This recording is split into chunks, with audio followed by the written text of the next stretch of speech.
Good morning. This is the regularly scheduled work session for October 2017. The Cobb School Board is now in session. But first order of business, please stand and join me in the Pledge of Allegiance. I pledge allegiance to the flag of the United States of America and to the republic for which it stands, one nation, under God, indivisible, with liberty and justice for all.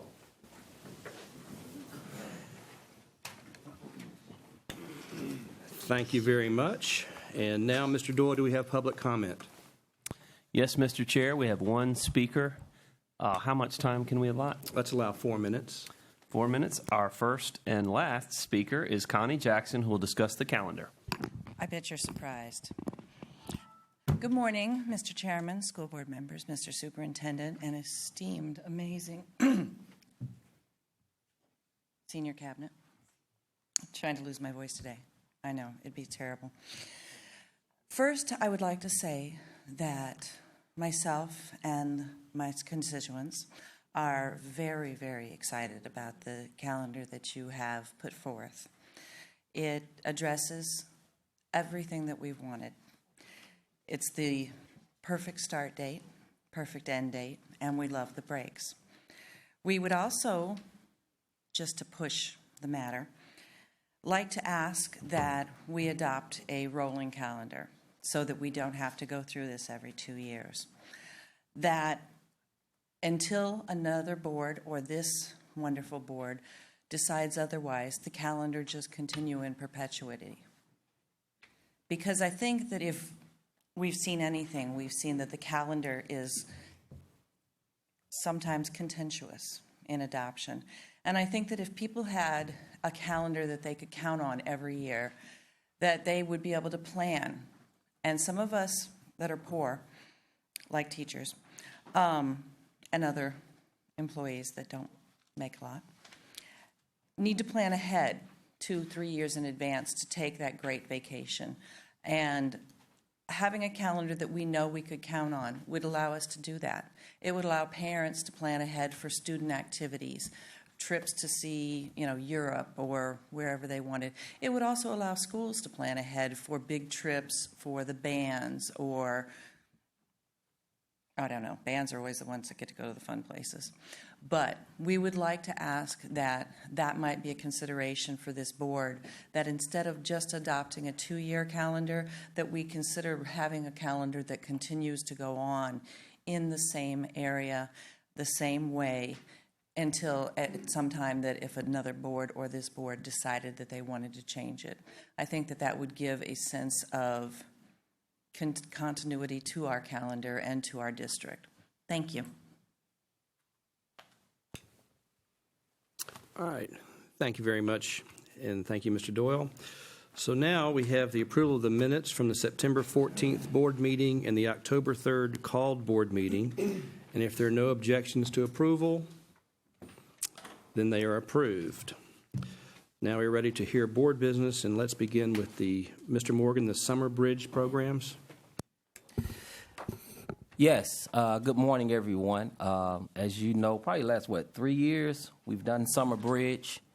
And one of the things that we communicated that we would do differently would be actually monitoring the progress of the kids who are actually in the program. So we can, in addition to just saying we're doing it, we can see what we're doing well, what might needs to be tweaked. And I know that some time has elapsed, and I'm hopeful that that information is readily available to see, what did we measure, who were the kids that we monitored, and what were those outcomes. So I wanted to see if we can get an update as to what took place this past summer with our Summer Bridge program.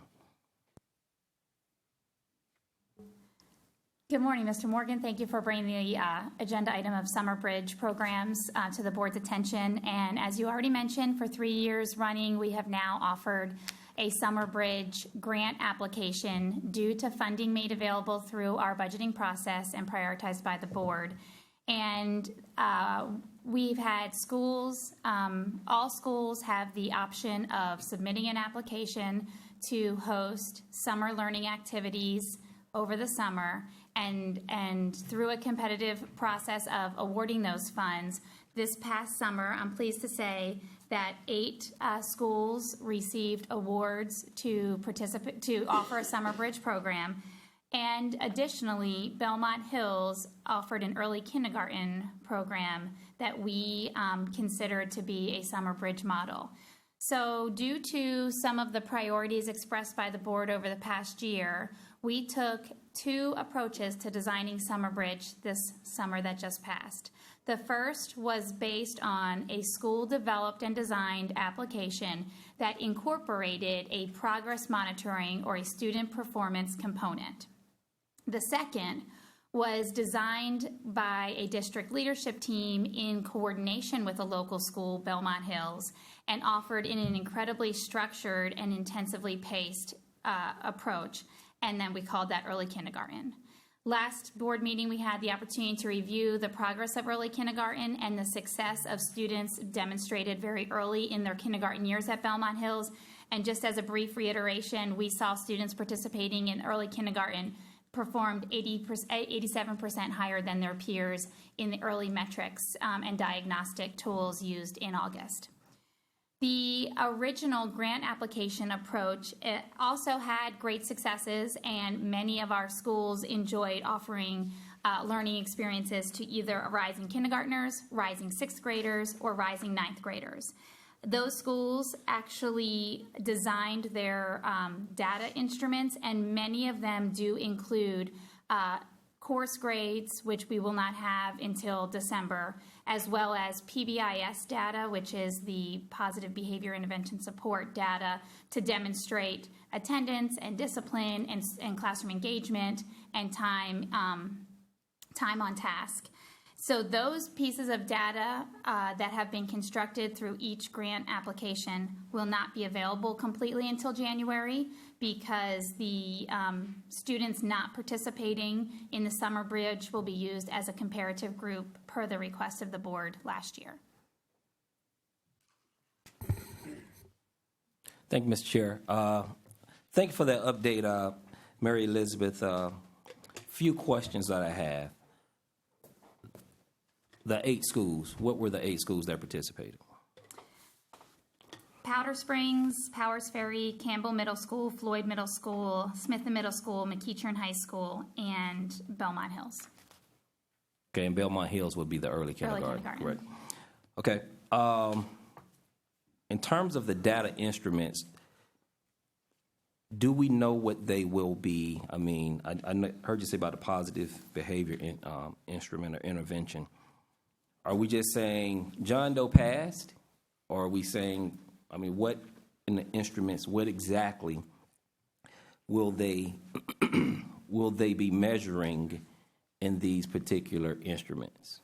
So each school designed their own approach to monitoring student data as they entered into that grade, and it was prominently chosen that first semester report card grades, behavior monitoring cards, and student surveys would be used. Now, one finding and recommendation moving forward from the team that supports the Summer Bridge is that there be pre-designated, identified data points that schools will agree to collecting and not only self-design their monitoring tool. So moving into next year, should the Summer Bridge programming continue, we believe that we would look at EIP qualifying numbers, we would look at FRA and RI numbers, and we would also look at course grades, that be standardized, that every grant applicant demonstrate how they will use those data points as a comparative metric moving forward. But we have grown over the past 3 years from no data monitoring to at least looking at participation numbers year 2, and then this year 3 with school-designed data monitoring plans, and I think year 4, based really on the findings from the early kindergarten. When you commit to a standard set of data points that will be measured, you really drive student learning outcomes as a result. So moving into a future year, there's an opportunity to designate data points more clearly. Well, first, let me say, as you as you articulate that, Mary Elizabeth, it is with a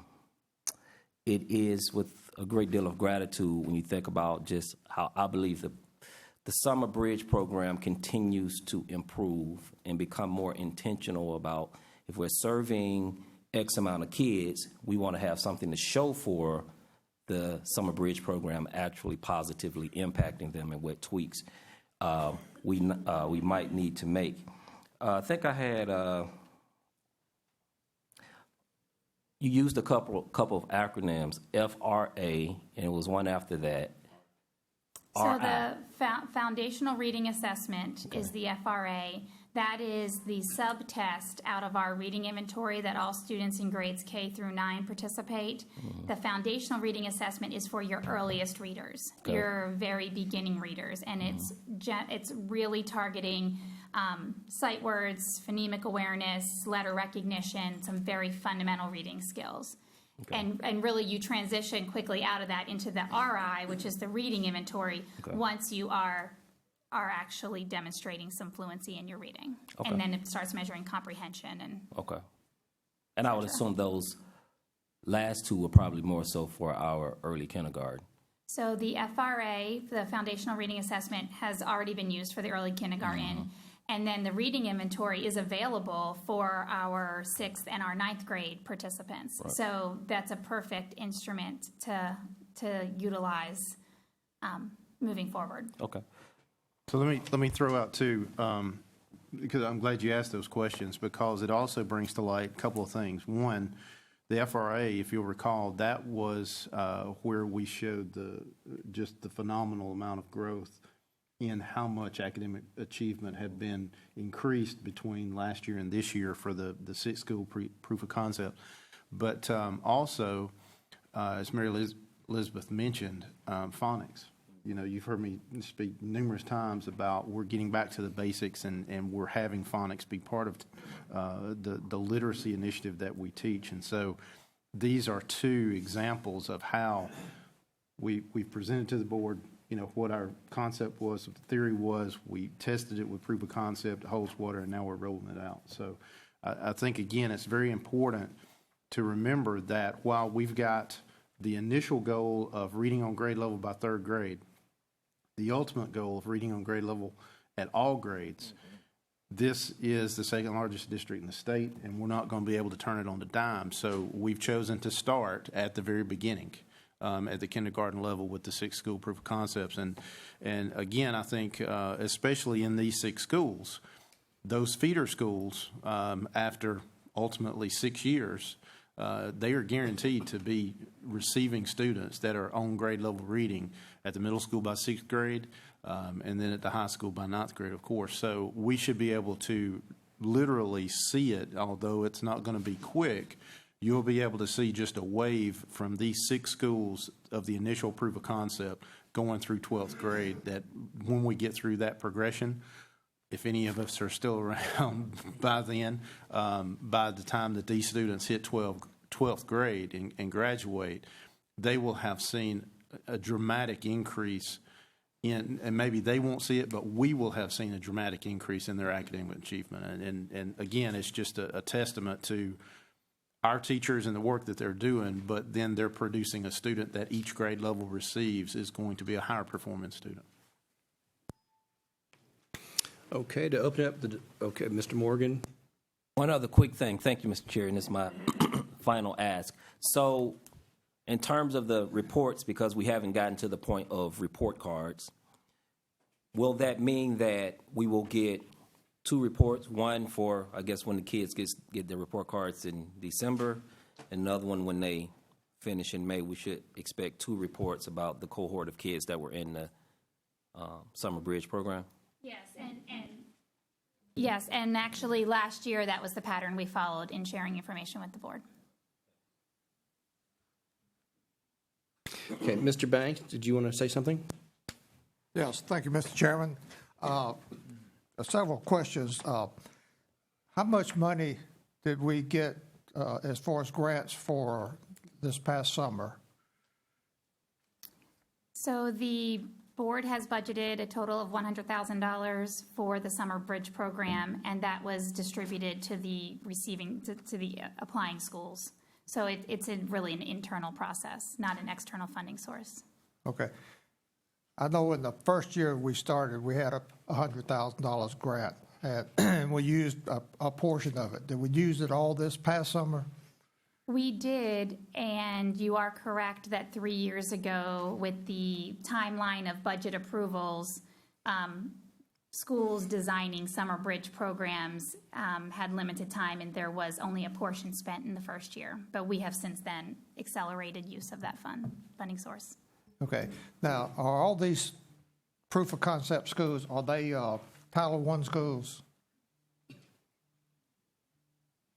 The participating summer bridge schools are not all Title I schools, no. So any school could apply? Yes, any school can apply. Okay.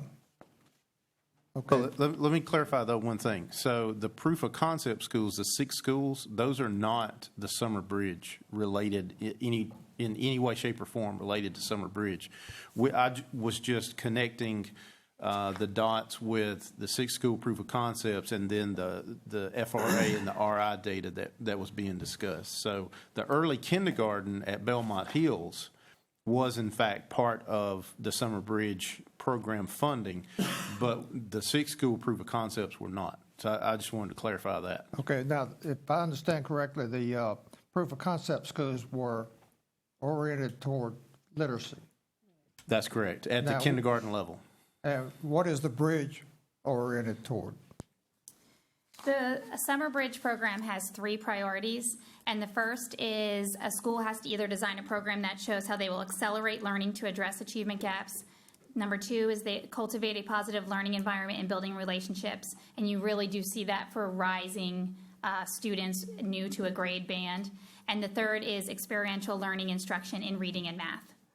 Those are the 3 areas of focus for the Summer Bridge program. Okay.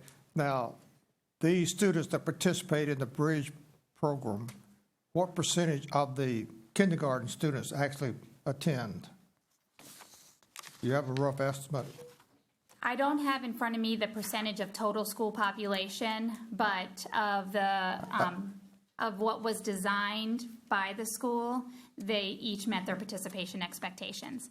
And in one instance, actually, the school did not continue offering it because they failed to meet their participation expectations, and that those funds were redirected to another program. Now, parents have to register their kindergarten students, and of course, any 6th grader or 9th graders. Do all the parents know that this is available to them in those schools?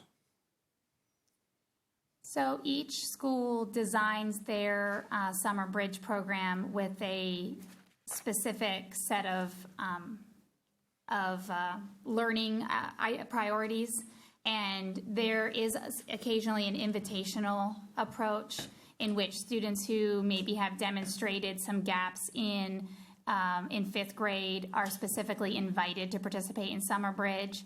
So it's each uniquely designed by a school, and in many instances it's looking to extend and provide some more opportunity for learning for children who may have not met some grade level standards. Okay. Now, I know that some of the Title I schools, particularly elementary, have developed their own summer programs. Do they align with what the bridge program is doing, or is it totally a different criteria? So there is a lot of alignment because this is the right work to be doing, and local schools are looking to provide summer learning environments for kids. But what I also want to just remind everybody is that we actually launched an entire Summer Link program. And we actually presented that Summer Link program to the board, I believe, in May, where any parent in any school can access grade level resources related to providing summer support and summer learning experiences for their children. And that's even inclusive of signing up for automated texts as reminders of learning activities to do that day. So the Summer Bridge program itself is a very small microcosm of summer learning opportunities that the district does make available to every parent and every child across the district. Do you have any relationships, a criteria as to pre-K, the schools that we have pre-K versus the bridge alignments? I think it might be early to make those assumptions at this time. Okay, because it'd be interesting to see what our actual pre-K students are doing versus what our summer students are doing in the bridge program and in the other summer programs that are established in different elementary schools. So be interested to see what the relationships are. Thank you, Mr. Chairman. Thank you, Mr. Banks. Does anyone else wish to weigh in? Mr. Morgan? One other question that popped into my head dealing with the summer link. Is there any tracking or monitoring done with that? Because I feel like it is an excellent opportunity for parents and for students, but is there any way to monitor, how much people are accessing, that particular learning opportunity during the summer? Let me just review that, and I'll get that answer back to you. Thank you, Dr. Davis. Mr. Morgan, anything else? All right, any other questions, comments? All right, well, thank you for that. And Mr. Morgan, you have the next item, EOG report. Is EOG, does that stand for end of grade? It does. All right, kick it off. Thank you. Thank you again, Mr. Chair. Pass that one down, too. I want to let those get around. I don't know. I don't know how long ago it was, and I think it might have been Alice that sent us or it might have been Isan. I don't remember who sent us the end of grade reports. And I want to take the opportunity to share these with the board. And what I compiled came directly from the information that was given to us. 9th grade lit, Algebra 1, biology, and history. I think, is biology taken, supposed to be taken during your 9th grade year? Is it 9th grade or 10th grade? Either. Okay. And history is end of grade, is that 11th, 9th? I don't know. U.S. history is 11th. 11th grade, okay. So what I did, guys, is I looked at the schools, I put them in order in terms of proficiency, because I think we just heard Mary Elizabeth talk about, with our early kindergarten, the significant gains or achievement that our babies are getting, through early kindergarten. Proficiency. And when I look at, I'm sorry, yes, sir. Mr. Chair, I have a question for the board member, if I may. Okay, Mr. Morgan, Mr. Scammell. looking at this, you broke this down by subjects? Yes. And they're not labeled, to my knowledge. At the very bottom? Yes. Okay, thank you. Appreciate it. Yes. Got it. Yes. So, and let me start with the end in mind. The end in mind is this. The end in mind is this. Chris, we've talked about numerous of times, when you think about the size of this school district and you think about money, you just can't get to everything. You just can't. You want to, but you just can't. But my fellow board members, we are hemorrhaging at some of our middle schools when it comes to, and I'm not talking about AP calculus, courses like that. 9th grade lit and Algebra 1, we're not talking about the most complicated content areas. And if you look at 9th grade lit, you'll see 9 out of every 10 kids at Walton High School is proficient. Now, I want to give them credit that they rightfully deserve. But I also will say this. If you show me a test that 9 out of 10 people, whatever test it is proficient, I'm going to show you a test that's not that hard. I believe that. I could be wrong. 90% of anybody, all of us took some test. If it was an exercise test, and 90% of us, the fitness person said we were, I would say that test wasn't that hard if 90% of us were fit. What are you trying to say? I know, right? I did start thinking about you, Chris. I know, right? And then on the other end of the spectrum, if you look at the schools that, because I don't want this to become, sometimes, it becomes something that I don't intend for it to become. Then if you look at the schools in 9th grade lit that bring up the rear. I mean, these schools with 9th grade lit are not only trailing the school district, but they're significantly trailing the state in proficiency. And to me, that is alarming.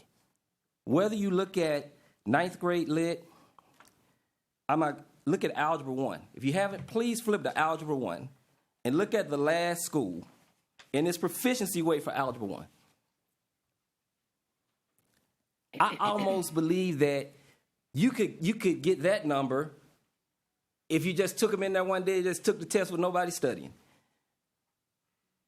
And again, this means that these kids are leaving middle school, coming to high school. The larger point that I want to make is this. I think it's imperative that we come up with a middle school solution. The same way we have a solution right now that's effective based upon the numbers of early kindergarten, I think it has to become a priority and a priority ASAP to come up with a middle school solution. Because if you're telling me that only 10% of the kids at this particular school is proficient at Algebra 1, then that is almost unspeakable. And it's my hope that we can quickly craft together some plausible avenue that, and I know you can't eat the elephant all at one time, but I feel like that right now, and a part of me, last thing I'll say, Mr. Chair, before I yield and see if there are any other feedback, is that if I'm a high school teacher and kids are coming to me en masse that far behind, I'm at a huge disadvantage before I even start teaching the child. And just like these kindergarten kids at Belmont Hill who's entered early, they're showing that with the right structure, they can thrive. I believe that these children can thrive as well.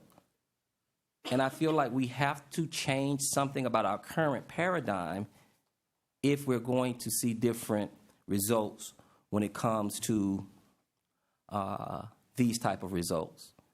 I yield, Mr. Chair. I yield with this particular agenda item. Thank you, Mr. Morgan. Mr. Banks. Thank you, Mr. Chairman. I'll address this question to Mr. Morgan and to the administration. Cause and solutions. What are the causes for these schools that are below the Cobb County average, and what are the solutions to change that? To me, that's the big questions. So I'm going to ask, I don't think, Mary Elizabeth, do you have this data? I don't have what you're looking at. Okay. And the reason I asked that question is we have, like Mr. Morgan pointed out, we have too many schools below the Cobb County average on these different categories. So there's got to be a reason why. Well, I think the first thing is to not take one piece of data and then come up with a problem to go with that data.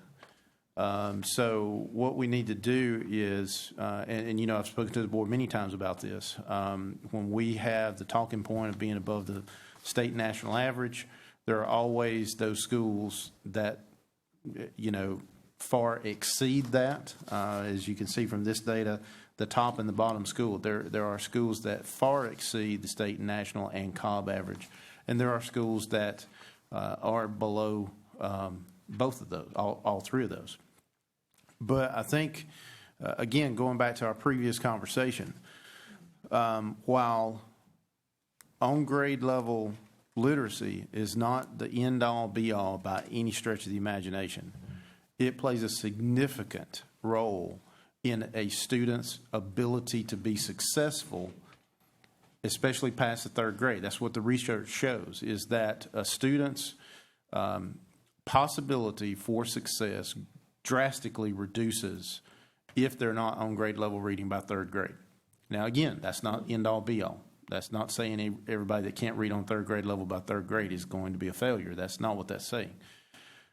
But what we've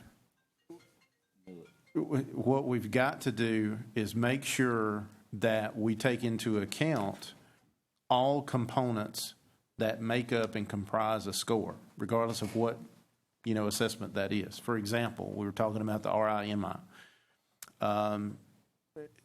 Math is right behind the top priority of literacy. When we look at numeracy and those students exiting elementary school after fifth grade, that is our next focus after we get the literacy component totally worked out, and then the district is moving in that direction. Numeracy and the MI and how that plays into the role of competency where numeracy is concerned at the elementary level. Again, that plays into the future of students. Not as significantly as on grade level reading, which is why that's our top priority and our top goal. But again, this is not an overnight quick fix Band-Aid, nor would I ever recommend a quick fix Band-Aid so that we can boost up some scores overnight. But as we continue to go down these paths that we are embarking on, I'll take this opportunity again. The end result, especially where literacy is concerned, is to have all students at all grade levels on grade level reading. Again, that's not a quick goal, but that is our goal, and that's what we're working towards. So all of that being said, Mary Elizabeth, if you will, I know you've had a chance to briefly look at these numbers. If you can kind of give us an overall overarching umbrella effect of kind of the proficiency and what that means, and also all of the other columns that went into that data as well. So first, I think the compelling commitment to addressing student learning outcomes is shared amongst this leadership team and this board. And so the opportunity to talk about how we are progressing and what our outcomes look like is a great conversation to have. But having a chance to briefly look at the data that was provided here, I'd like to add a little context, because the one column approach on the document that was just handed maybe leaves a little bit of background information to just elaborate on. So let's start by first acknowledging that the state assessment called the Georgia Milestones actually produces results in 4 categories: a 1, a 2, a 3, and a 4. And I believe those students who perform at a 1 are the only students that have not shown proficiency. Every student who performs 2, 3, and 4 have demonstrated proficiency, and of course, varying regions of proficiency, and certainly give us a lot of information. The state has intentionally moved away from this idea that you pass or you fail, but instead, where are you on that continuum to deep proficiency, which would be demonstrated by a 4. The numbers that I see presented on this document actually represent only 3s and 4s, and have not included those students who did score a 2, which the state has identified as a proficient level.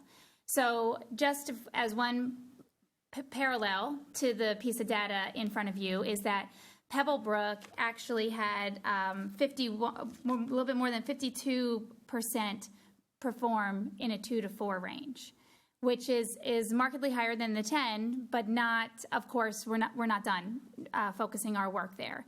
But I also want to demonstrate some tremendous growth that has happened, which I also think this document doesn't shed great light on, because first of all, if we look just at Algebra 1, I've got to take a minute to spotlight McEachern High School, who had almost a 20-point growth in the last 2 years on Algebra 1 performance. And that is a result of a very intentional use of CTLS and measuring mastery in Algebra 1 by teachers on a regular basis, and really driving towards successful outcomes. If you want to look at Pebblebrook, while they haven't shown the double-digit growth in Algebra 1, there has been double-digit growth in biology and in U.S. history and in American Lit over the last 3 years. So there are some trending patterns that we can point to as evidence that there are systems that are being introduced, and we're getting better and better at introducing them and then seeing them in action in schools. And as a result, there's some great outcomes on the other side. There was an important question raised related to how is it that we take the great successes we've experienced in kindergarten with early literacy and ensure that is replicated in a middle and a high school model. And what we see as instrumental in that kindergarten model is clear student learning every 10 days. Very clearly articulated what will students learn in 10 days, and then very systematically wrapping resources around the classroom, whether it be an instructional coach or an additional resource or support for a specific student. We are now taking that idea that you can monitor learning every 10 days or in a cyclical fashion, and then you layer in what are very targeted resources that address any gaps that emerge every 10 days. And we are, that is actually happening at Pebblebrook this year. So I think that there's, again, this data brings us, the data that's been shared by Mr. Morgan is an important conversation for us all to have. I'd like to just suggest that there is a lot more to celebrate alongside of still some areas to really target for student learning outcomes. All right, Mr. Scamahorn, you want to say something? Thank you, Mr. Chair. One real quick thing for Mr. Morgan, if I may. And you may have said it and I missed it, but I was trying to listen real carefully.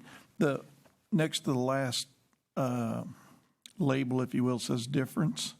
Could you explain that for me? Is that a difference from high and low, or difference? What is that? Mr. Chair, I'll answer that question. Yes, the difference between the highest performing school in that particular content area and the lowest performing school in that particular content area. So if you look at, I just happen to be looking at biology right here. The highest performing school, 89.3% of the kids were a 3 and a 4. And at the lowest performing school, 24.5% of the kids were a 3 or 4. Okay, that helps me with the numbers. Then the other thing you were saying, and I don't disagree, I don't believe with what you were saying. I just think there's more extenuation to, you said if a group of people take a test, any test, and 90% of them pass, then the test is too easy. And possibly, but there's another possibility too, that the students are in an environment that are getting proficient at the information that we are offering them at that particular point in time. If I could use a comparison, hopefully it's valid. If you have employees and they're on a training program, the program is not there to fail them. The program is there to get them proficient so they can do their job. And that's where I think other factors come back in. If one school is getting 90%, are those students getting to, more students on average are getting to class on time. More students on average have a home environment that is conducive to doing the extra work for that level of proficiency. And are more students just basically not as hungry, physically hungry as others. So I'm not sure that I can accept on face value, though I don't disagree with what you were trying to say. It's possibly too easy of a test if more people are scoring high. But I think in the case of where we're trying to teach knowledge, other factors, and I hope you agree with that. Thank you, Mr. Chair. Thank you, Mr. Scamhorn. Coming around, Ms. Thayer and then Mr. Banks. Thank you. Dr. Davis, one of the things this may point out, too, is that maybe sometimes when we are wanting to understand our schools and progress, we're not wanting to micromanage, but maybe we don't have sufficient information to do that. So maybe as the curriculum department or area assistants or whatever, you don't just take data, you analyze it. Maybe if we got a little bit more of that information, it might help so that we're not making decisions based on insufficient information. So maybe that's one point. But the other one, I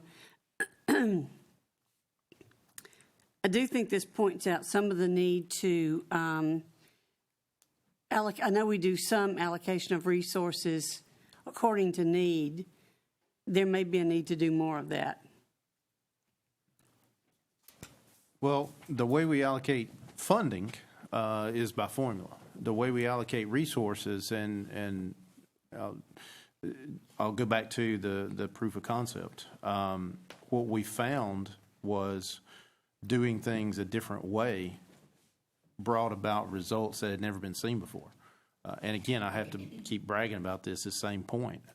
When you have an entire grade level of kindergartners that make twice at the floor, at the minimum, twice the amount of academic progress as the previous academic year, what the bragging point about that is number one, that is the goal. But number two, we did that without any extra money. There were no extra people. There were no extra tools. There were no extra fads, gimmicks, or gadgets that were provided to those 6 proof of concept schools. We simply did things differently. And the difference was, as Mary Elizabeth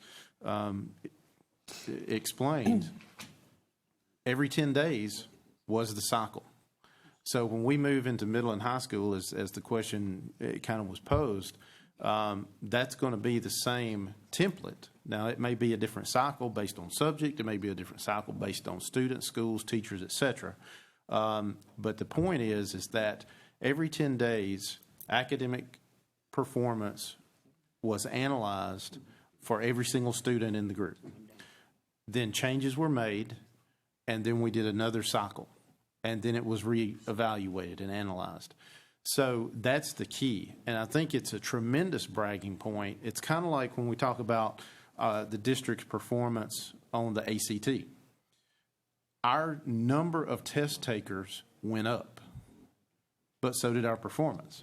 Mm-hmm. Normally, when the number of test takers on any exam increase, right, you at least see a static or stagnant progress, if not a dip, because the number of test takers has increased. So it's kind of the same analogy as that. We're actually seeing a bigger return on investment without any additional investment of money and resources. So I think that's the key, is that genuinely we just have to do things differently. And outside the box is what we have been able to achieve at the 6 proof of concept schools. Anyway. And you're right. It doesn't necessarily mean more money to those, but it means looking at the problems within and seeing what resources are needed, whether that's using a different methodology or whatever, but doing things different in those. But, excuse me, the other thing I wanted to point out was I think the worst thing that can happen is if we as a board think we need to come up with solutions. We are way too far removed from the problem. We need to look toward the superintendent's staff who looks toward principals and teachers to come up with solutions. So I think we always have to be careful of that. You know, I think it's incumbent upon us to help try to zero in on problems, but then we look to the superintendent and say, look at ways to solve these things. So those are my comments. Thank you. Thank you, Ms. Thayer. Mr. Banks? Oh, I'm sorry. Mr. Morgan? Thank you, Mr. Chair. Thank you, Mr. Banks, for that. Couple things I want to say in listening to this. I'll start with the last thing first, solutions and ideas. While we certainly are not in the business of constructing a paradigm, I do think it is incumbent upon the board to offer ideas in terms of what very well might fix these trends. These numbers in terms of proficiency is not an anomaly. It's not an outlier. Look at 4 years ago, 8 years ago, 12 years ago, and I do think it's incumbent upon us to offer ideas. For example, this board offered the idea, hey, is there a way that we can have extra opportunities at learning in the summer? And what came out of that from Chris and his staff? Summer Bridge. So I want to say that I believe that in early middle school, similar, it would be different. And I've said this before. For whether it's literacy, and Chris said math is closely behind that, would be something to explore immediately in terms of what the trends that we see when it comes to end-of-course testing. Second thing I want to say is this. When you look at the information that was sent to all of us, I pulled it up so I'll make sure that I wasn't losing my mind. Information that was sent to us, it has percentage passing and it has percentage proficient. Proficiency is what we are looking for out of our students. Proficiency is what we are doing so well with our early kindergarten. Proficiency are the numbers that I'm showing that I passed to you guys that we want in all content areas. So I don't want you to think that when it comes to the context of this, if you look at the information that was sent to us, I gave you the number of kids who are proficient. Now, passing can be, hey, you know, I got a D. I'm out the class. I made a D. That's passing. Proficient means you mastered this information, go to the next whatever content area, go to the next subject or whatever it is for you. And that's what's deeply disconcerting to me is how few kids are showing proficiency in some of these basic courses. And that's what I want to make sure that I say. And final point I want to make is something Chris said. I think he hit the nail on the head. I think we have to do something differently with these middle school kids transitioning to high school. Now, wanting to do something and the financial realities, two different things. But Chris also said that we were able to make these significant strides with our early kindergarten without any extra money. So it leads me to believe that maybe we can do things differently with these kids transitioning from middle school to high school, and maybe that won't take any additional money either. But to me, it would be a grave injustice if we don't at least immediately explore doing things differently when these kids are transitioning from elementary to middle, because I think the numbers bear out when you're talking about proficiency that we do need to do something differently. Thank you, Mr. Morgan. I'm going to go to Mr. Banks and then come back around to Mr. Scamahorn. Mr. Banks. Thank you, Mr. Chairman. There are several factors that are influencing this proficiency number, but one of them that we cannot control is the transient rate. Some of these schools, I can look at them and I say, there's a high transient rate here, so what effect does it have on the proficiency? The other question I would have is, what is our relation of our virtual classroom versus what schools actually have a high rate of usage versus those that have a low rate of usage? That would be interesting to know if are certain schools or certain students taking advantage of this capability or this option that we have for students. And the other question is, it kind of relates to the bridge program, but it also goes down to the pre-K concept that, when students start at, say, 4-year-old class, start the learning process, what effect does that have later on? I think it has a significant effect as far as the learning process because they're starting at an early age. So I think we need to put some emphasis on developing a system-wide pre-K program so that we can start this learning process at an early age when we can have a lot of influence on and build a great foundation for our students that will give them the capabilities of being more proficient in the future. So I know it takes some money, it takes some resources, but it's something to work toward. So the focus should always still be on the students. What's best for the students, and I think the pre-K option would be a great benefit to not only Cobb County but any student. Thank you, Mr. Chairman. So let me respond to the pre-K statement. So again, this year, what we have put in place is a proof of concept of one of each of those models. We have pre-K at Hendricks. We had early kindergarten at Belmont Hills. And at the end of this academic year, we'll be able to compare and contrast the outcomes of both programs. However, when we went into this proof of concept, I said up front that pre-K is simply not an option for this district on a district-wide basis because of space limitations.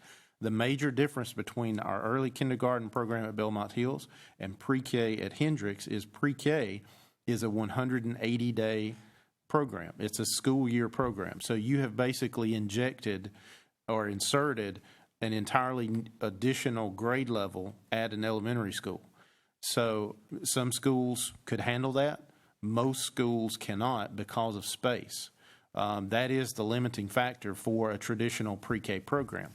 Now, all of that being said, I'm anticipating seeing tremendous results out of the early kindergarten program that we instituted at Belmont Hills because we had, and the question was posed earlier about the percentage of participation in Summer Bridge. While Summer Bridge funding was applied for the early kindergarten model at Belmont Hills, we had 22 out of 23 newly registered kindergarten students sign up for early kindergarten at Belmont Hills.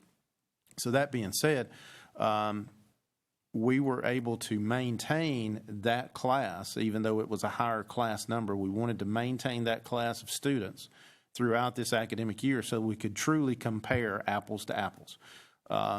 Because that, everybody knows that with data, you can take one piece of data and use it for whatever message you want to say. We're about taking accurate and efficient data and using that to make decisions on. So as we look to expand the role of early kindergarten, potentially, depending on what the results show from Belmont Hills, and we're not saying, okay, next year let's roll it out to the entire district. That could be the ultimate goal, but depending on what the results are from Belmont Hills will depend on, okay, do we roll it out at all, number one. Number two, more than likely, we will have another group like we did with the 6-school proof of concept, et cetera, to where we would pick another group of schools and roll that out to make sure that we get the same type of results. Because, again, we have 67 elementary schools. So before we go and say we're going to do this at all 67 elementary schools, we need to make for sure that we know what the outcome is going to be able to be attained. Not necessarily that here is the outcome guaranteed, but what is attainable. And then once we get to that, point, then we'll be able to say, okay, here's, because you're right, Mr. Banks. The reason that we even look to pre-K and early kindergarten is because the issue that we were facing was the fact that too many new kindergarten students came to us first day of school ill prepared for kindergarten.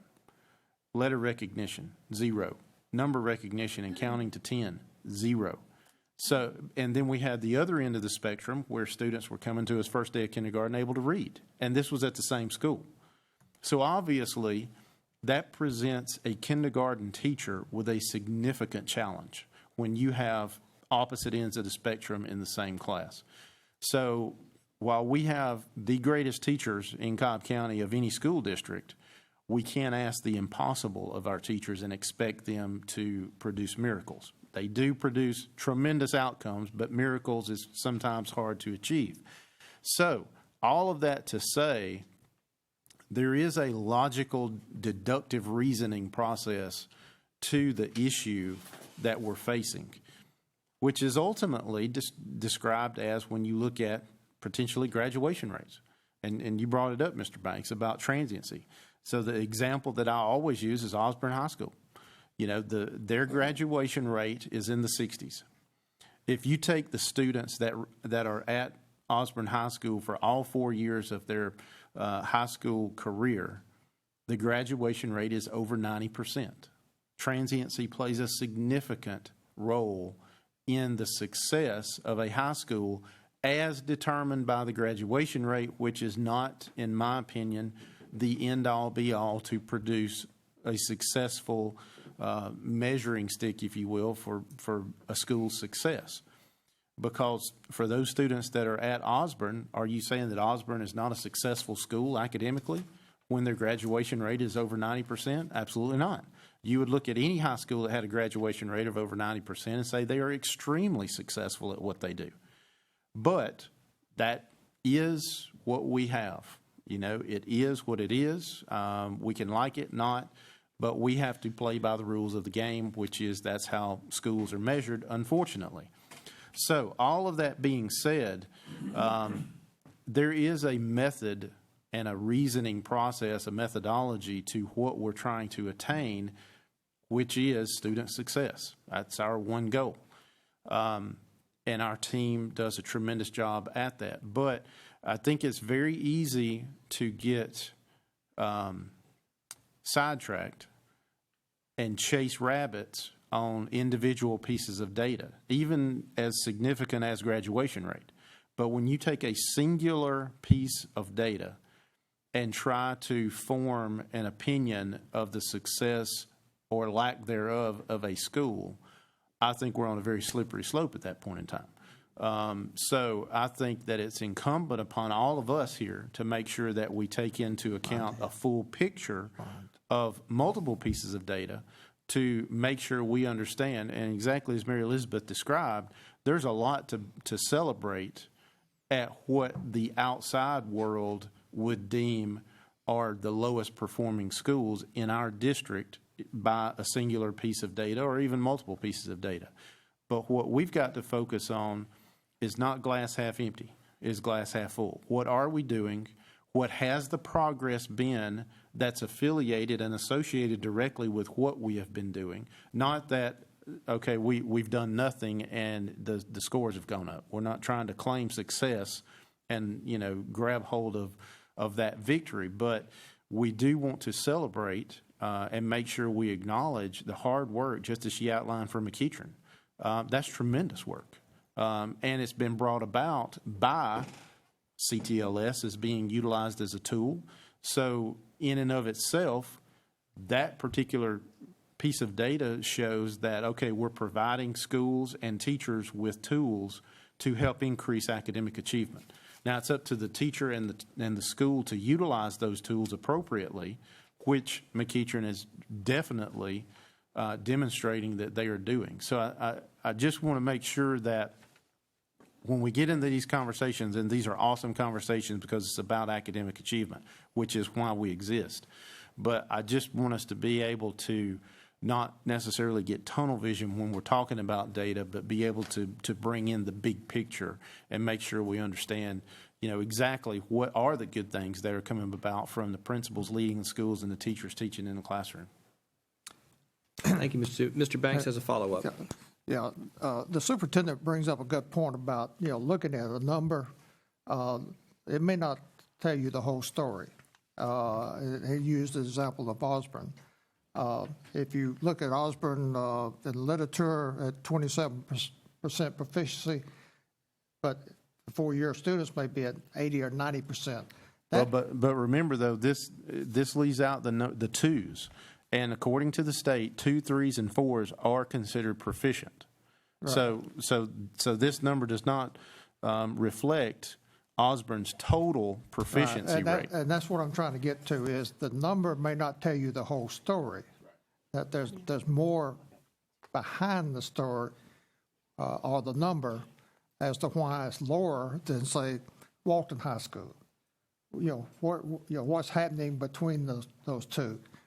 So be very careful, like you say, when you look at a number, why is that number what it is? Because there may be some, like I said earlier, transient may have a tremendous effect on a number, and it does. So you can't always just look at a number and say, Osborne is not a good performing school and the teachers aren't doing a good job, because that's not true. Exactly. I appreciate you saying that. And I'd be remiss if I didn't take this opportunity to outline my disagreement with the way schools are, for lack of a better term, graded. Because transiency, for example, a school has zero control over transient rate, none whatsoever. However, just as we have discussed, transiency has a tremendous impact on Osborne's quote-unquote grade. So I think that I'm not going to do an us and them kind of scenario, but I think we all in the field of education need to do a much better job at creating a recipe and a, for lack of a better term, grade book for the success of a school. Because simply throwing a number out there, people that are not in education, I mean, we have enough acronyms to fill up a dictionary, for crying out loud, but people outside of education don't necessarily understand when we say transiency, for example, all of the differing domino effects that transiency can have on a school. Not only the school, but the community surrounding the school. And we all know, so goes the school district, so goes the county and economic development and prosperity for the county as a whole and the business community. So, again, I'll get off my soapbox, but I have to take advantage of the opportunity to outline and highlight that the way that, and I understand it, the people that are not in education, they want to produce something to show a school is successful or the level of success. But before we have people that are not affiliated with education come up with the silver bullet to fix education, which education is not broken, I think that it's incumbent upon those of us in education to make sure that we're speaking out loudly and boldly when it comes to what's wrong in the way that a school is being perceived, and sometimes erroneously perceived because of those measuring tools that have been applied to a school. Again, reiterating it, transiency. There are many others, though, that are equally are harsh on schools at middle and elementary level as well, because obviously graduation rate does not play into their grade, but still, I think it's incumbent upon us in education to make sure we identify not just the problem, but a solution, Okay. Ms. Thayer. Been sitting here going, hey, me. I just felt that I had to say that I do know for a fact that the teachers and the everyone at Osborne, the administration, everyone, they're no more hardworking, dedicated people than there are at Osborne.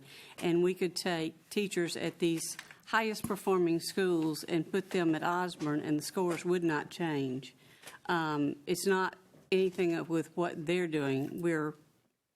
These scores do reflect some of the performance of the schools, of the students, but we've not yet come up with a score that would reflect how hard teachers and administrators are working. So the school is not having trouble. It's that there are difficulties within that student body that they're trying to deal with. But the faculty there is great and extremely dedicated. So we don't want to reflect on them at all. So thank you. Thank you, Ms. Thayer. Mr. Scamahorn, do you have something you want to say? I think so. Thank you, Mr. Chair. A couple things, if I can bring us back around, and if Mr. Morgan has the privilege, with your permission, to chat back and forth here a second, is my impression is that you put this on because we're talking about high schools, primarily 9 through 12, and that the ninth graders primarily were not as proficient in some schools as others. Have I got that generally correct? Yes. Okay. Then the next thing, if I have correct, is that we need to be looking for more solutions to help improve that. Is that correct? Okay. So I've been paying attention. So I'm in one of the upper 10%, right? Okay. Here's my question. And I don't know if the staff knows off the top of your head, so I don't mean to blindside anybody because I don't know either. How many of our high schools have formalized ninth grade academies? I'm aware of about 4 myself, but out of 16. And while we're pondering that, we come back, that's one solution we made or looked at to try to help somewhat, I don't want to use, for lack of a better term, and I don't like this term in this sense, we tried to segregate the ninth graders a little bit to give them a little more opportunity to blossom, to get accustomed to a more rigorous environment as well as a totally different environment. Now, for my own personal thing on a layman's maybe type level, I don't believe ninth grade academies were the solution or are the solution.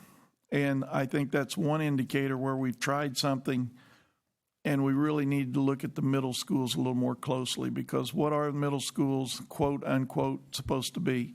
That's supposed to be where you're transitioning from adolescence to young adulthood to get into high school. So I don't disagree that we need to continue looking for solutions at the middle school area. The other thing, too, that is way beyond our control in a lot of respects is that is a time where our young folks are transitioning from innocence, if you will, to young adulthood. And there's a lot of drama, a lot of emotional transition, and those kind of things. So I don't know how you minimize that either in a tangible way, if you will. Now, we have our discipline code, and we work with our parents. So those are some kind of factors I'm throwing out if you want to respond to, Mr. Morgan, or think about. And then the other thing was we went from, when I was, many of us, we went to junior high schools. We didn't go to middle schools. And junior high traditionally was 7th, 8th, and 9th instead of 6th, 7th, and 8th. And maybe, I don't know, maybe that worked better. And we just thought we need to try something new called middle schools. So I'm with you. I'm looking for things too in my own way, listening and whatever. But, and I don't know if you have any solutions. And Mr. Chair, if I go back to my original question, is how many, and then I may have a comment about that, how many ninth grade academies, anybody? According to my resources that are texting me, we have 5, and we have Harrison, North Cobb, Pebblebrook, South Cobb, and Wheeler. Okay. I was missing Wheeler in my own mind.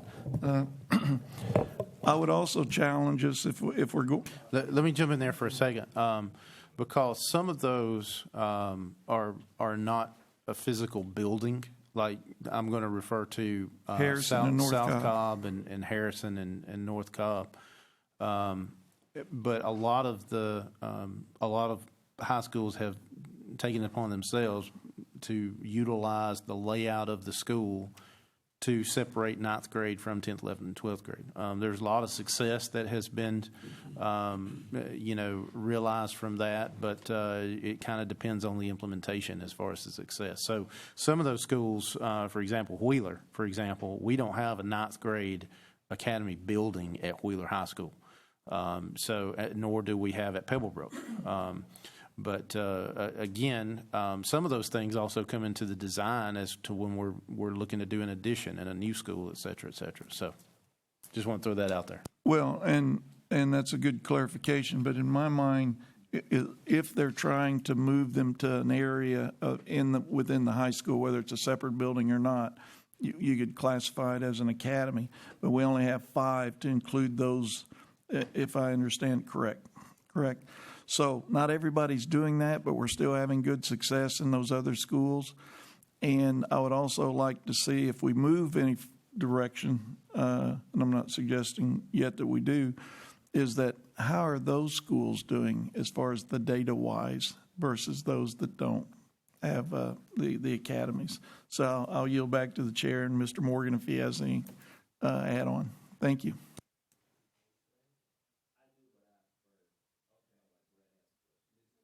Ms. Thayer would like to weigh in.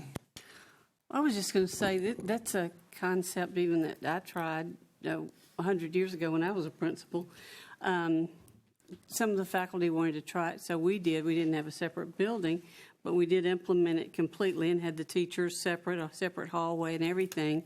And I put the stipulation in that we would do it for a year, and at the end of the year, we would vote to determine if we would continue. I wasn't very smart. At the end of the year when we voted, all of the faculty voted to continue it except all the teachers that were teaching in the ninth grade center. So it passed, but everyone in the ninth grade center was furious about it because they didn't think it worked. So our experience was not that great with it, but I'm sure it's different in every school. And as our superintendent said, it depends on the implementation, I'm sure. Data may not always be the factor. It can be the implementation. Mr. Scamahorn. Thank you, Mr. Chair. And Ms. Thayer helps me, and more succinctly than I, drive home the point. Some things work and some don't.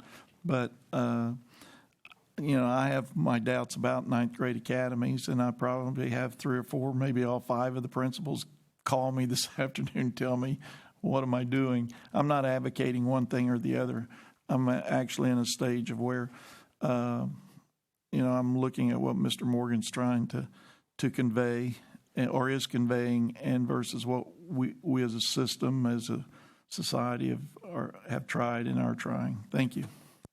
Thank you, Mr. Scamahorn. Mr. Sweeney? Thank you, Mr. Chair. Actually, I just have a real simple question. I've been looking at the Georgia Office of Student Achievement materials, and the data that I'm seeing is the most recent for either end of grade or end of course assessments is 2015, 2016. Do we have an idea of when the 2016-17 data comes out or will be posted?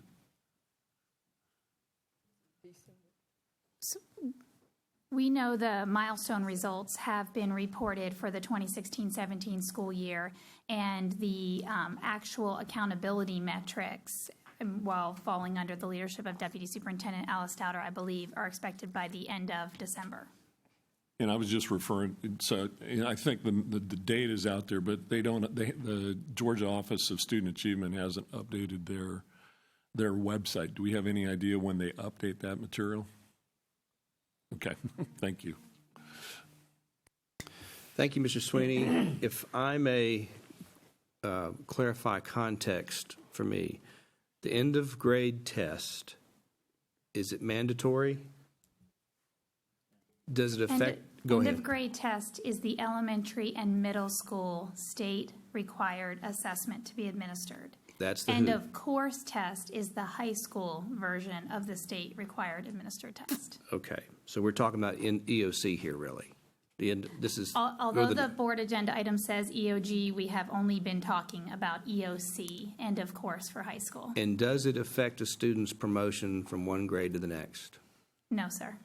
Okay. Not exclusively, although a data indicator included in a comprehensive portfolio of indicators for families and local school leaders to make those decisions.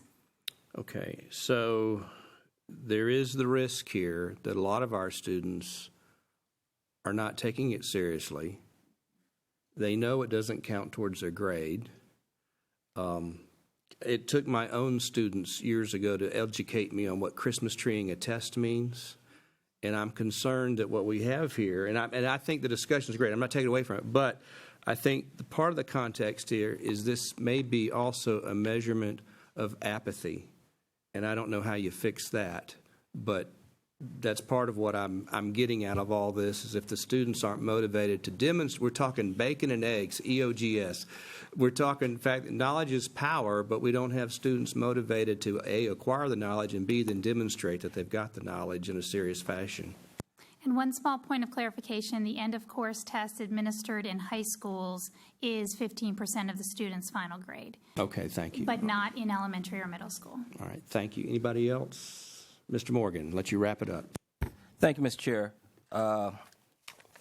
Couple things I want to say. You used the word, and it's been used a lot, Mr. Chair, and that word is context. I remember, and just bear with me for a second, I remember first coming on this board, right, and looking at data, looking at elementary schools, and looking at just the alarming numbers in terms of the achievement disparities. And by and large, what I would hear was this. Can't look at that one grade and say that blah, blah, blah, elementary school is a bad school. So I'm not saying it's a bad school. But I do know that in looking at these numbers, that if you're telling me that 18% of the kids at blah, blah, blah elementary school, then it's something wrong. Right? So I felt like it became a conversation of an indictment or an allegation about a school. I'm not doing that. But what I am saying is that when we looked at those elementary schools, when I first came on the board, and you looked at the trends over 2 years, 3 years, 5 years, 10 years, you saw the same type of outputs. Fast forward.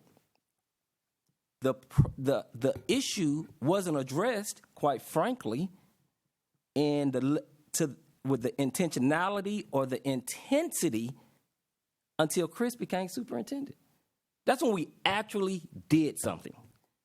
That something is early kindergarten to help combat the poorest numbers in the same schools when it comes to literacy.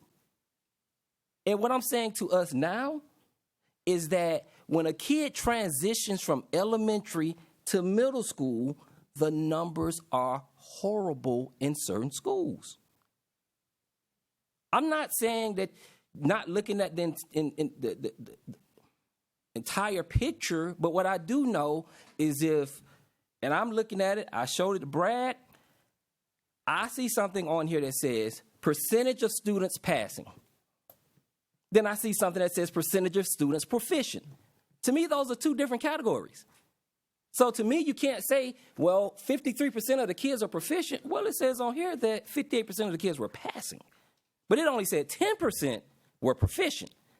And I know proficiency matters because that's what we're touting when we're talking about our early kindergarten. So this is my ask. This is my only simple ask to the board. That we ask, to my colleague, Ms. Thayer, that we ask the superintendent and his staff to look at possible, if it's possible and feasible, to do a proof of concept for early high school, for the kids that's transitioning from middle to high. Or maybe it is transitioning from elementary to middle. I don't know, because I know right now we're doing it early kindergarten. What makes me, the optimist in me says, well, if we were able to do it with no money, additional money for for early kindergarten, maybe we could do it for no money in that transition phase, whether it's middle to high or elementary to middle. That's all I'm asking. Because to me, the numbers bear out similar to what they did before the kids came into school, that we have to do something differently for these children than what we're currently doing, so that we can start seeing outcomes that are good for all of us. That's all I'm asking. So we do have a plan for middle school and high school.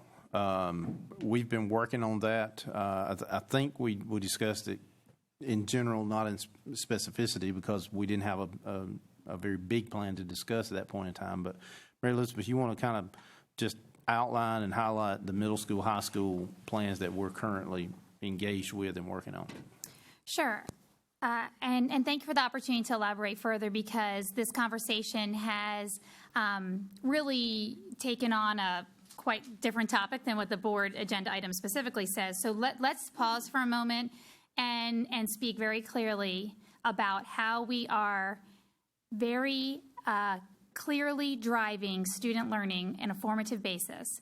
We have implemented what we are referring to as a school performance management plan.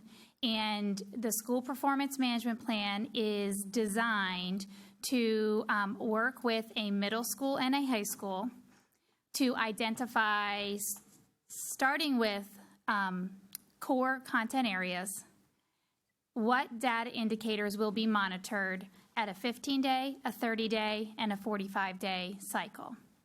So here's how it's playing out. Leadership team at a high school, and the leadership team under Alice's leadership, the assistant superintendent, along with Jennifer Lawson, the assistant superintendent of teaching and learning, and their teams are taking every course grade of every child in the 4 core content areas. They are taking the attendance, the discipline data, and they are taking the reading inventory data. And they are putting it next to every single child in every single core content area.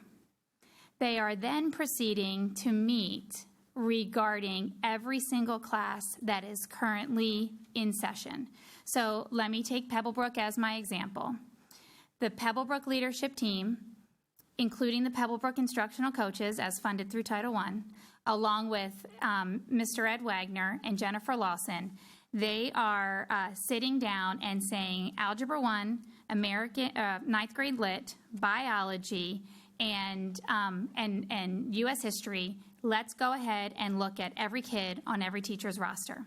What are every kid's grades today? I mean, actually, this started in August. So 3 weeks into the school year, what are every kid's grades? What percentage of kids are at an A, a B, a C, a D, and below a D? What are the names of those kids?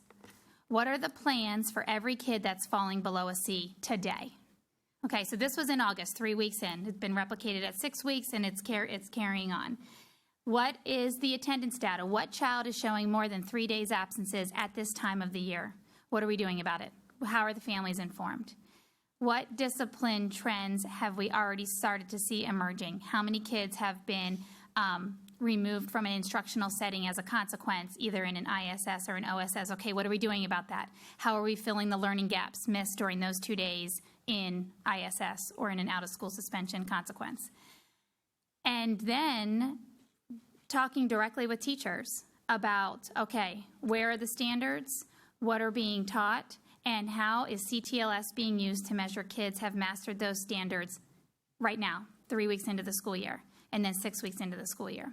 So taking those course grades, those attendance trends, those discipline trends, and those CTLS formative assessments showing mastery of the standards trends, and actually putting kids' names next to it, and then ensuring that there is a prescriptive plan to reteach any evidence of a learning gap.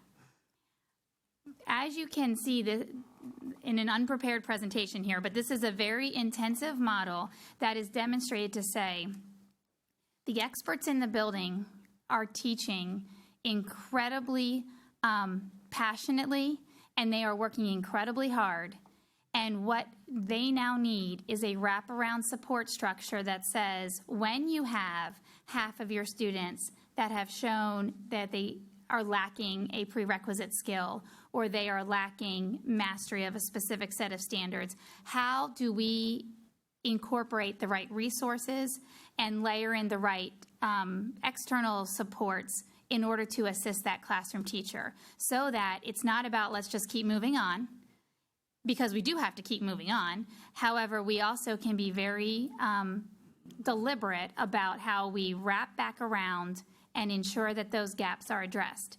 Historically, what happens in all levels is that gaps are accrued for students, you and I mean, as we went through school, like we all accrued gaps. And at the end of the year, someone would find out what all those gaps were, but then it feels like so much to try to recover for children who accumulated a lot of gaps.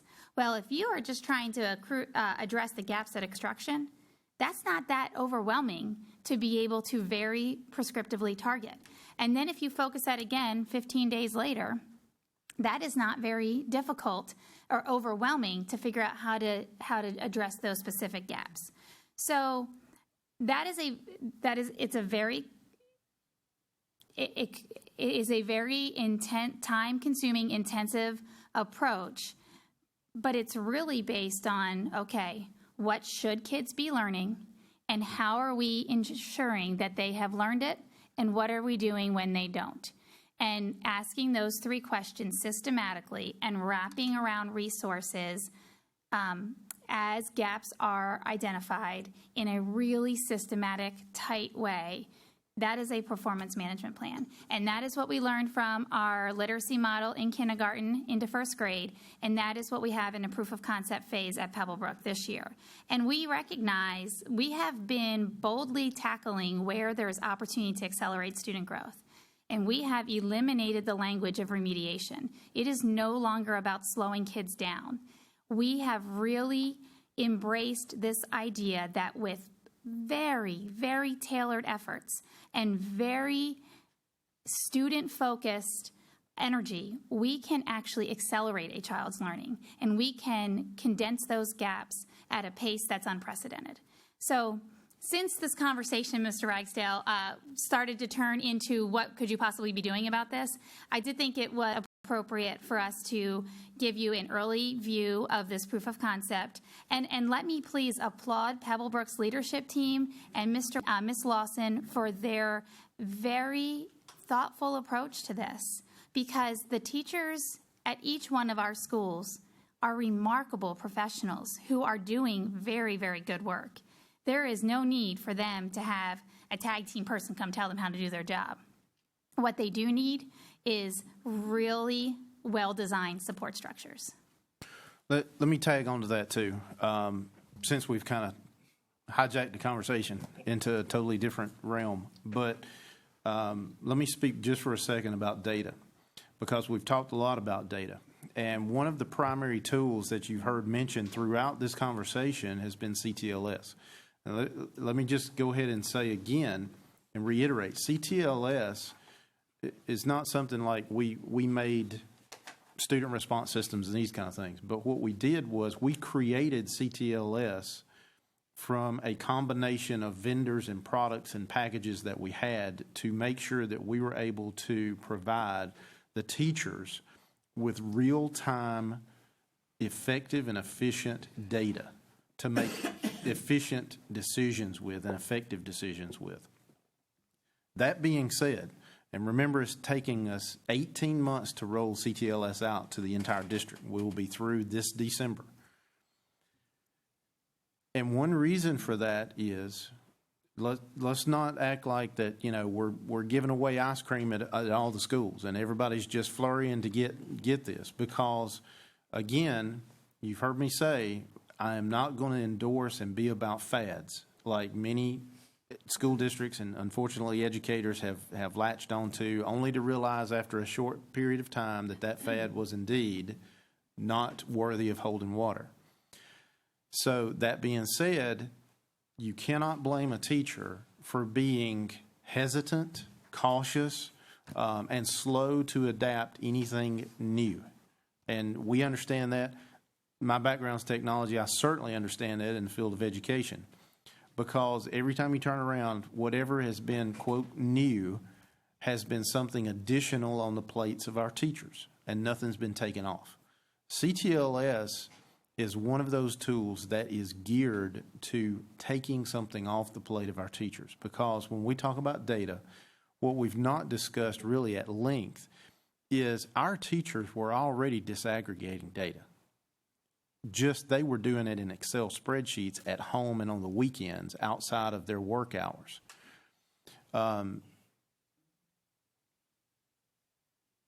Since the calendar's coming up, the firewall almost caught this, but it's just not going to. Let me just go ahead and respond to all of those out there that want to make comments such as, when we talk about the September and February breaks, well, I wish I worked somewhere where I got a week vacation every 6 weeks. Well, come on down to education if you think you can hack it, because I'm telling you, our teachers go above and beyond. And exactly the example I just used, they were already disaggregating data. It's just they were doing it at home and on weekends through Excel spreadsheets manually. What we're trying to do is automate a process such that we are providing real-time information and data to teachers such that they can engage students where they are. They know exactly where they are. They are able to affect change in the, as you mentioned, the methodology that's being used for some students. Because we have to be aware that that teachers have students that run the gamut in the classrooms. You know, you made mention about when, Mr. Camerhorn, when we were in school, in junior high and such. Well, everybody is sitting here can remember in elementary school, there were teachers that you knew that this teacher taught the fast class, this teacher taught the middle class, and this teacher taught the slower class. And everybody knew that. Well, you know, we don't do that today. So we don't track students. We don't do all of these kind of things that have been deemed negative. But now we're expecting every teacher to teach the gamut of students. And we have put this expectation on our teachers without providing them any additional resources, tools, help, etc., to be able to accomplish that. Well, and then you look at the standardized tests, and you know, everybody is on, we test too much in these kind of things, and I don't disagree. But that's not to throw every single assessment that's given out, because that's throwing the baby out with the bathwater. You have to have good assessments to determine where a student is. And whether that assessment is a 5-question after a lesson has been taught assessment, so to speak, or whether it's an end of chapter, you know, in-depth subjective test. Now, all of that being said, though, again, going back to what we've placed on the backs of our teachers, for our district to be able to produce the academic achievement results that we have up until this point is simply amazing, and to go back to my previous statement, miraculous for our teachers to have performed at the level they have and gotten our students to perform at the level they have. Again, going back to CTLS, the purpose of that tool was to give teachers the ability to have at their fingertips, without having to go manually create it and compile it, disaggregated data that is to the individualized student, because that is the environment of education that we are in today, is individualized student education. Because again, a teacher is going to have the gamut of students at each end of the spectrum, regardless of what subject that is. Now, things like we're talking about with the early literacy at the kindergarten, that's going to be a tremendous, tremendous impact on our students in our district, but it's not quick. 18 months may sound like a long time to roll out a package, if you will. But 18 months for 112 schools and 113,000 students, that's really not a tremendous long amount of time, but we are operating in the age of instant gratification, right? If you don't know something, you go Google it, and within 30 seconds, you're an expert. So we're battling that, right? Because unfortunately, people have started applying that instantness to everything. So if a student is somehow reading below grade level, well, we ought to be able to buy a package or a software or something, and instantly that student is going to be caught back up. And that's simply not the case. It's not realistic. And to Mary Elizabeth's point again, we don't use remediation term in this district, because the last thing you want to do for a student that is behind is slow them down, for crying out loud. That is the most preposterous concept I've ever heard of. You want to speed them up. You want to catch them up. And so that was literally the point of the 6-school proof of concept. Because if you remember, when we first started talking about it, we described it as extreme intervention into literacy, right? Because these were schools that were performing below grade level predominantly for the majority of their students in the school on reading on grade level. So that being said, we prescribed extreme intervention with the people that we had, with the tools that had been developed, mostly in-house, so that we could get teachers to the point of being able to individualize the academic achievement to each individual student. And I'm just going to say, the data shows we have been tremendously successful at all 6 of those proof of concept schools at the kindergarten level, which is the only grade level we implemented it at. So as we roll up the year that we're in now to first grade for those 6 schools, and we've brought on 6 additional schools at the kindergarten level, I go back to what seems like a long rant, but I go back to saying it's not a quick process, but it is a deliberate and a consistent process that we're engaging in, because the data has shown by taking this extreme level of intervention for these students that need it, and it's not every student that needs it at every school, and that kind of goes back, we've talked about what works at this school that is tremendously successful, you can't just take to another school and overlay it and expect the same results, because it's just not going to happen. One size does not fit all. So as we embark on this path, and I'm reflecting back on all of the presentations we've done to the board, I want to first acknowledge and thank the board for taking the direction of board meetings, taking on a conversation of academic achievement, because it's real easy to get caught up into the business that we have to do as a board and superintendent and district each month. It's real easy to get focused on that and kind of not forget, but we don't necessarily have agenda items that deal with academics every single time. But having these discussions is tremendously positive for our district, because number one, it shows our mission statement of one team, one goal, student success starts with us, the board and the superintendent. If we're not functioning as a team, the rest of the district is just out. It's not going to happen. So I want to thank the board, because it's very obvious to our employees that we function as a team. A lot of times on some things we have disagreements, but on whatever the topic might be, but we move forward as a team. So I do want to acknowledge and thank the board for that, but I just want to be very deliberate in outlining the things that we are doing as a district. Maybe look different today than the district has embarked on in the past, only because we're not trying to get an immediate fix, a Band-Aid that we know is not going to last. We want to put in place processes, programs, and procedures that are going to benefit our students consistently and positively throughout K-12 for every single one of our students, regardless of which school they're in.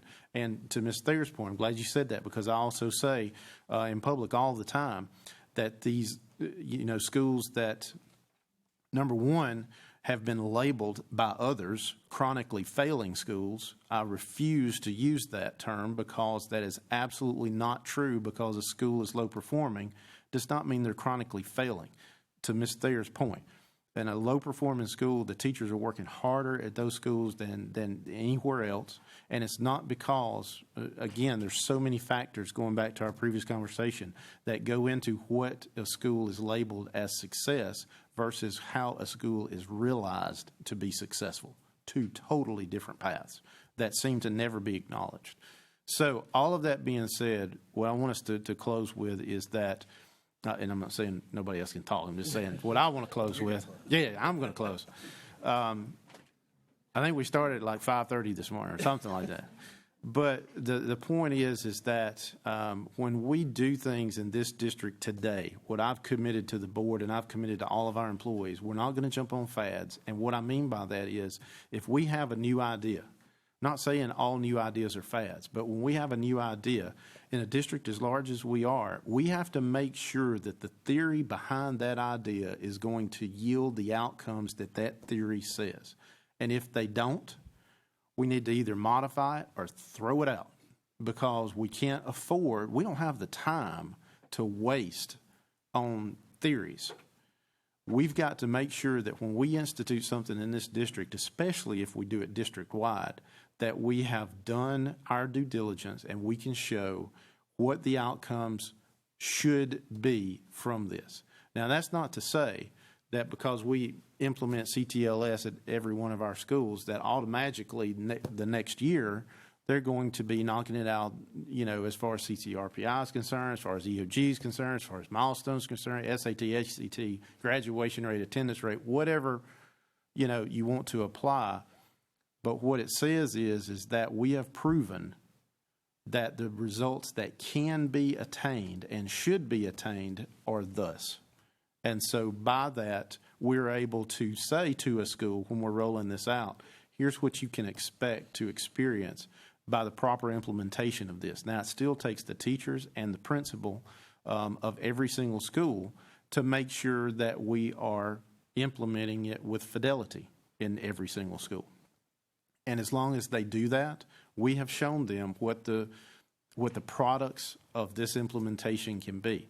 So I definitely want the board to understand that when the board comes up and says, here's what you're expected to do as the superintendent of the district, when we go out and roll something out, that is what we're keeping in mind, is the board sets the tone and the vision for the district. It's up to us to implement that.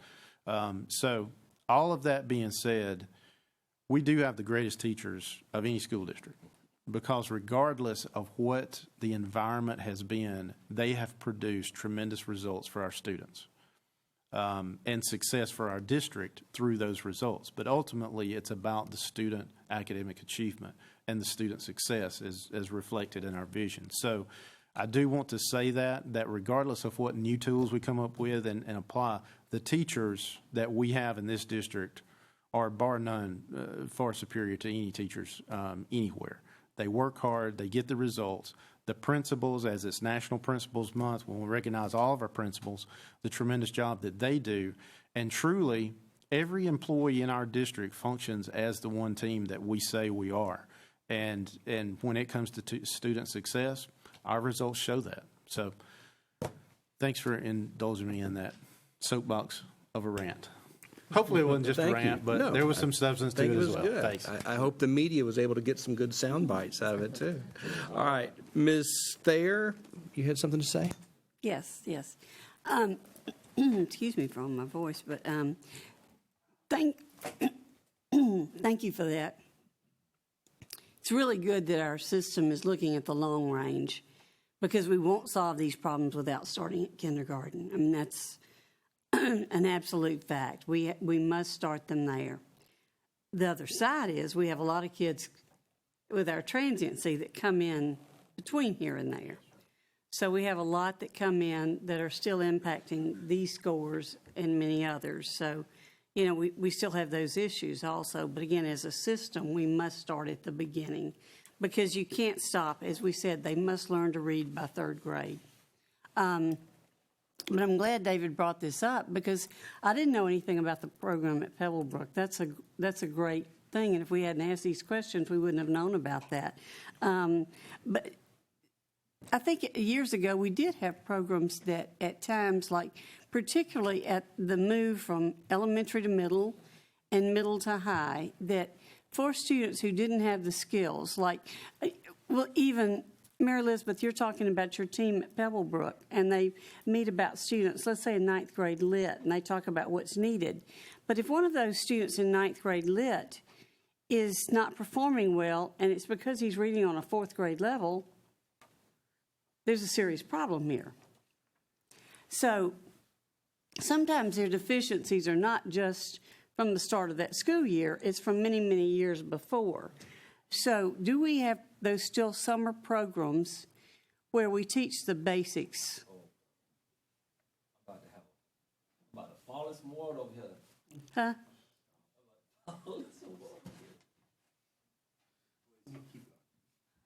Do we use those? So, a couple questions were just woven into that conversation. So let me start with, that is exactly the set of circumstances that teachers at every level address.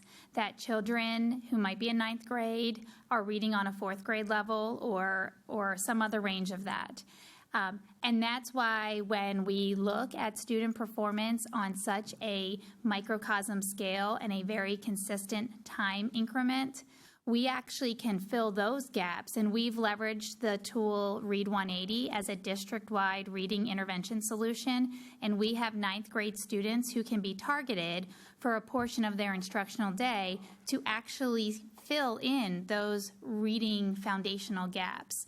So that's just another, I'm glad you brought that up, another perfect example that this is about really targeting the right resources for the right children at the right time and not waiting till summative outcomes give us some sort of number that leave us guessing on what children are actually learning and what do they need to be learning.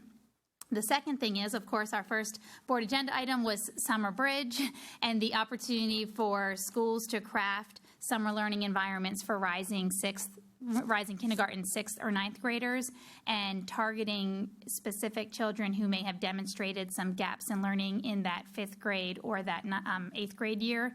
And that is happening, some through the Summer Bridge funding allocation, other through Title I funds that our Title I schools leverage for a lot of summer programming. But if we're doing all that, and that's why do we still have these scores? I think that's Mr. Morgan's question.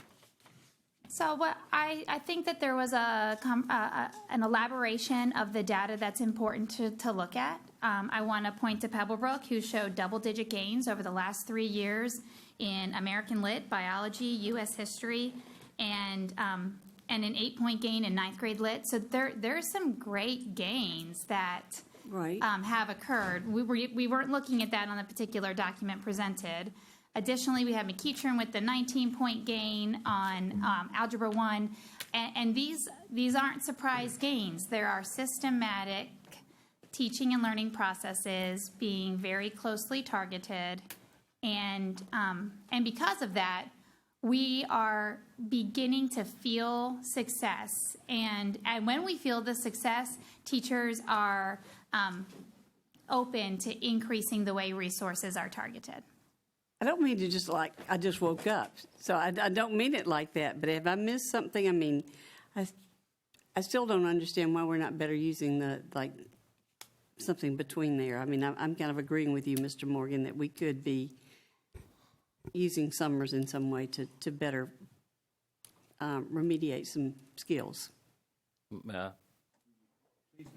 Thank you. Yes. That's why I was about to fall in water over here.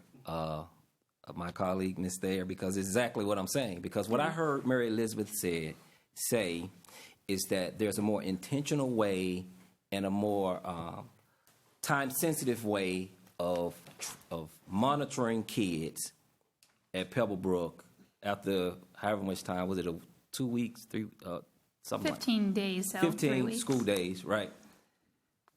And to your point, I think it would make it, if you couple that, if you did have an early high school and summer deal for Pebblebrook, that's going to make it even better because now these children who, to what you said, Ms. Thayer, who I'm monitoring after 15 days, who came in at the 4th grade level with nothing in the summertime, at the very minimum, if I coupled that with, okay, you started school 3 weeks earlier, and again, I'm not saying do it, I'm just saying explore the feasibility, or if that makes sense, whether it is where you're transitioning from elementary to middle or middle to high.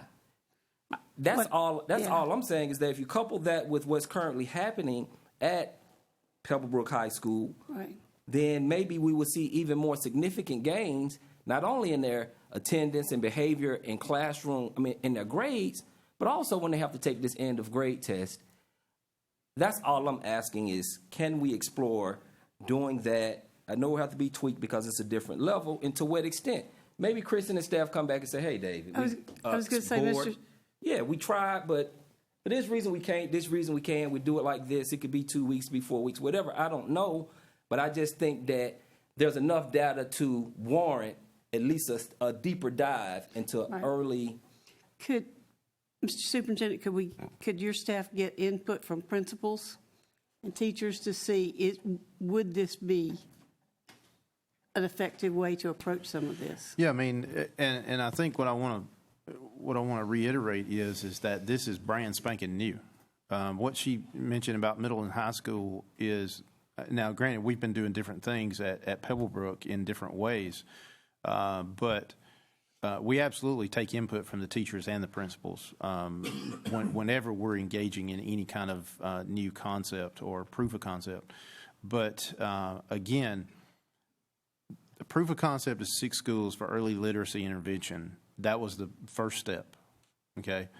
The next step we knew we had to get to middle and high because, again, we're not going to start at kindergarten at 6 schools and then say to the other 106 schools, you catch that math? That was pretty quick math, right? So it's not new math either. But we can't say to the other 106 schools from K-12, well, you just got to wait until we get there. We have to acknowledge that we have a literacy emergency. We have a crisis with literacy. And to that point, to your example, if you have, a high schooler that's reading at a 4th grade level, I can tell you one thing, that student, well, if they're reading at a 4th grade level, that's a different example. But if you have a student that cannot read, today's students that cannot read because, again, some genius decided that you didn't need to use phonics in teaching reading, these students that can't read can't even begin to read. They can't send out words because, again, the phonics piece. So ultimately, that's going to be rolled up into the middle and high school model. So to answer your question and your question, absolutely. We are looking at this to go to middle and high schools. But what we have to be very careful of is proof of concept at the 6 schools with literacy intervention is at the kindergarten, elementary level. We've got to make sure that proof of concept in middle school and high school totally holds water and is going to be a prudent way of addressing the literacy rate. And we are absolutely on board with that. But we got to make sure that, because again, we have 16 high schools, so it's much different than 67 elementary schools. But what we've got to make sure we understand is it's a different level of student with different outcomes. So that being said, to answer quickly both your questions, absolutely. The answer is yes. Now, granted, when we get into summer kind of issues, now we get into budget kind of issues as well. So I'm not going to pretend like that money is not going to come into play, because when you get into summer school, there is a cost for that, regardless of how you structure it or what the outcomes are. There is a cost, so we have to be very cognizant of that piece. So, but again, the short answer is absolutely yes. We're going to focus on middle and high school. And at the middle and high school, it would probably have to be mandatory, or it would not be attended. I'm pretty sure we would not have the same sign-up rate Exactly, as at kindergarten. 9th or 6th as we did at the early kindergarten Yeah, for right. Belmont Hills. All right, Mr. Banks, and we are moving up to close to 10:30. We've been sitting for 2 hours, so I'm going to declare a break here as soon as we finish the discussion. Okay, thank you, Mr. Chairman. I think it's obvious Mr. Morgan has taken his finger out of the dike. And I think this discussion has been very beneficial. I think it ought to be presented to the community so that the community knows what's really going on as far and the great steps that we have taken as far as education is concerned to the community. That they need to understand that the administration is going above the traditional concept of education. But I want to focus on a couple of things. One thing is the CTLS, and I'll come back to the middle school after that.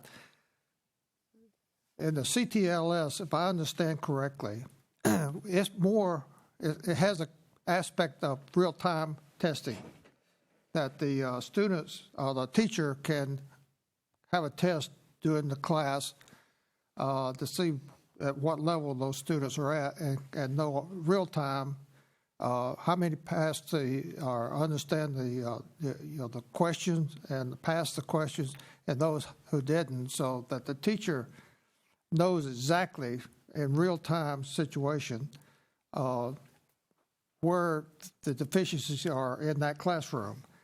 That is a big deal as far as education, because rather than waiting a week or 2 weeks to get your test grades back, the teacher knows immediately, okay, I didn't do a good job on, if half the class got it and half the class didn't get it, then the teacher knows immediately that, okay, I got a problem, I need to redress this, and I need to do it in a different way so that, I get hopefully 100% can pass this test.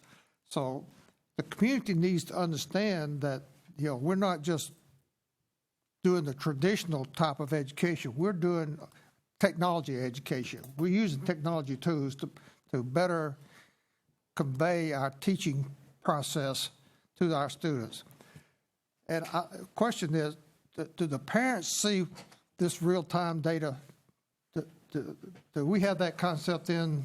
Yeah, so we're actually working on that as we speak, because if you remember the last presentation we had about CTLS, we talked about CTLS parent and CTLS student that was coming, and that's exactly what's going to be in CTLS parent. So we want to have the situation to where parents can have access to actually all of the not just assessments that's been given in class, that they can see grade information now online, but we want them to have access to the RI, when that has been administered to their students, and that's 3 times a year, so that those parents can see those scores. But also, most importantly, is we're also going to, based on the results of the RI, MI, and all of the assessments combined, we'll be able to recommend resources to parents to work with their children when they're at home. Right. To again, increase that parental engagement, number one, but also increase the academic performance, number 2.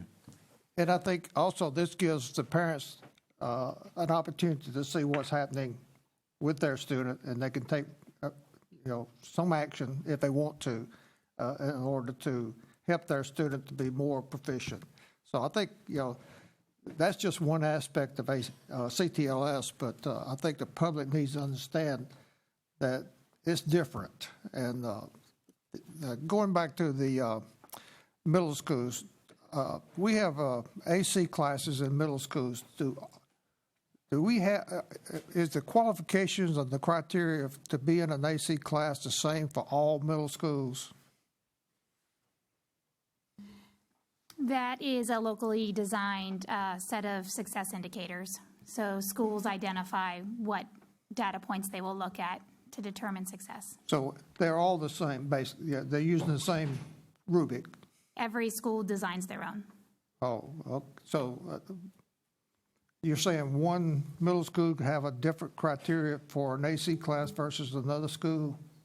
They can. There's a lot of commonalities, but there's not a district-determined set of benchmarks. Okay. I would like to see the middle schools, how many AC classes we have, what courses are being offered in AC, and just to see what the district looks like as far as AC classes in the middle schools. How many courses are being offered, and how many students do we have in those classes? And if we have the data, how many passed, how many failed? Because AC is a higher level, and it's a little tougher. And also, I would like to know how many eighth graders are actually taking ninth grade courses, because they're at that level. So, and we do have that in some Mr. of our schools. Banks? Yes. All right. I promise folks a break. You tried to cut me off. Well, no, I, with all due respect, I Yeah. do think if you would put your questions, I think that is something that if you would just get with Mary Elizabeth Okay. and staff, and maybe they could bring it to us another meeting so that Okay. all right? All right. Thank you, Mr. Chairman. All right, thank you, Mr. Banks, for understanding. And without objection, we'll take a break. Let's be back in here by 10:45. Does that sound good? All right.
Okay, as promised, it's 10:45, and without objection, we will reconvene. Next, we have the superintendent's report, and I'll give it to Mr. Ragsdale.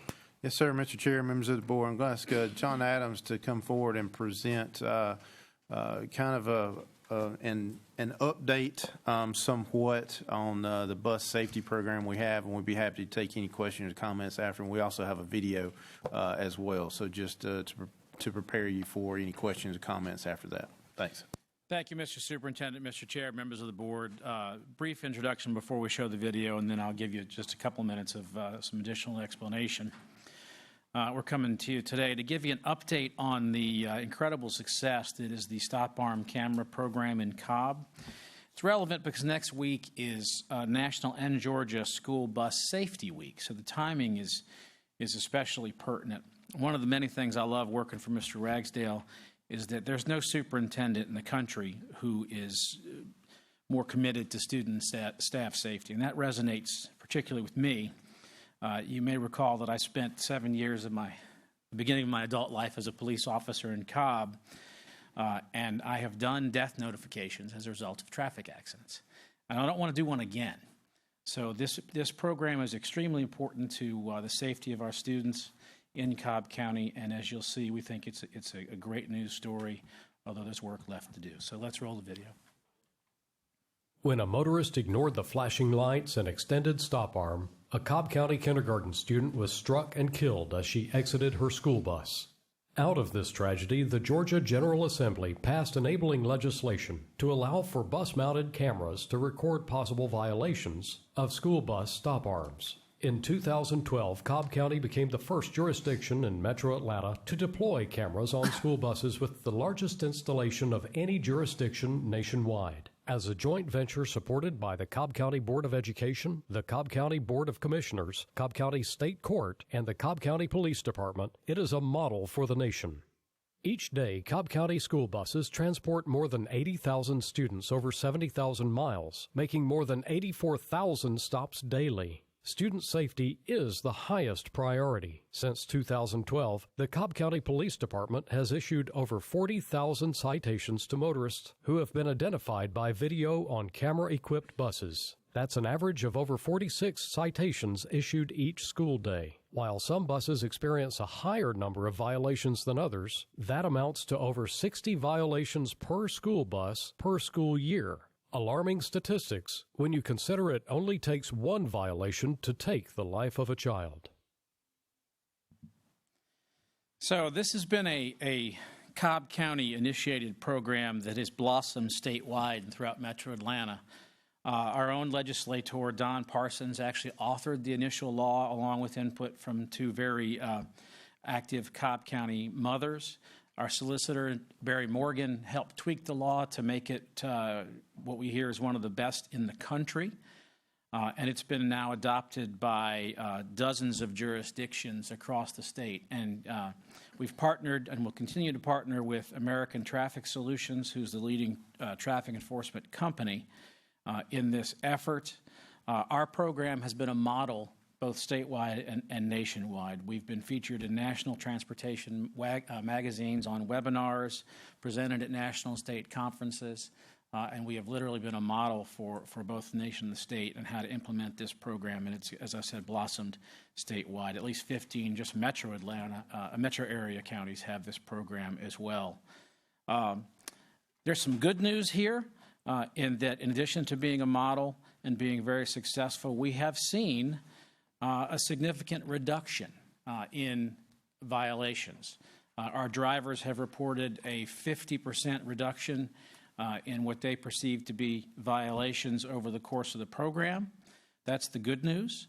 Other good news also is that we see our rate of repeat offenders is only about 2%. That is a very low rate of recidivism in any sort of program. So most people that get the citation the first time, and it's a civil, not a criminal citation, but most people are complying with that. They just are not aware either of the law or of the serious repercussions of not following it. But we do have more work to be done. You saw the figure there, almost 50 citations per day. If you extrapolate that times 180 days, there still are way too many violations. Our goal is 0. and we hope to be there one day. We would love to not have any violations and be able to eventually not even need the program, but we need it now. This program, although I can't tell you an example specifically of it saving a life, but given those numbers, I think it's safe to extrapolate and say that this program, which ironically was born as a result of the student death, has probably saved one, if not more, student lives. So it's critical that we continue this program and this exemplary partnership with the Board of Commissioners, the police departments, and the court. So that gives you just an update of where we've been and where we're going, and I'm available for any questions. Let me kind of tag on to that, too, because I want to point out something about the video. In the first part of the video, you may have noticed that the school bus was on basically a 5-lane highway. No median present, but the middle lane was a turning lane.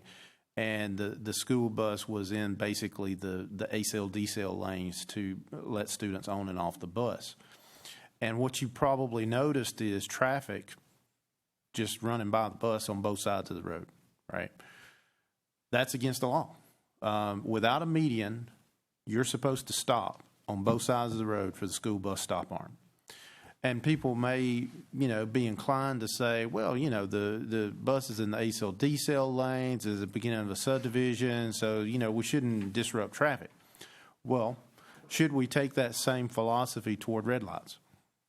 Can you imagine what the traffic would be like if people just decided, well, that light's red, but, I think I can make it in between these two cars? That's what we're comparing that to.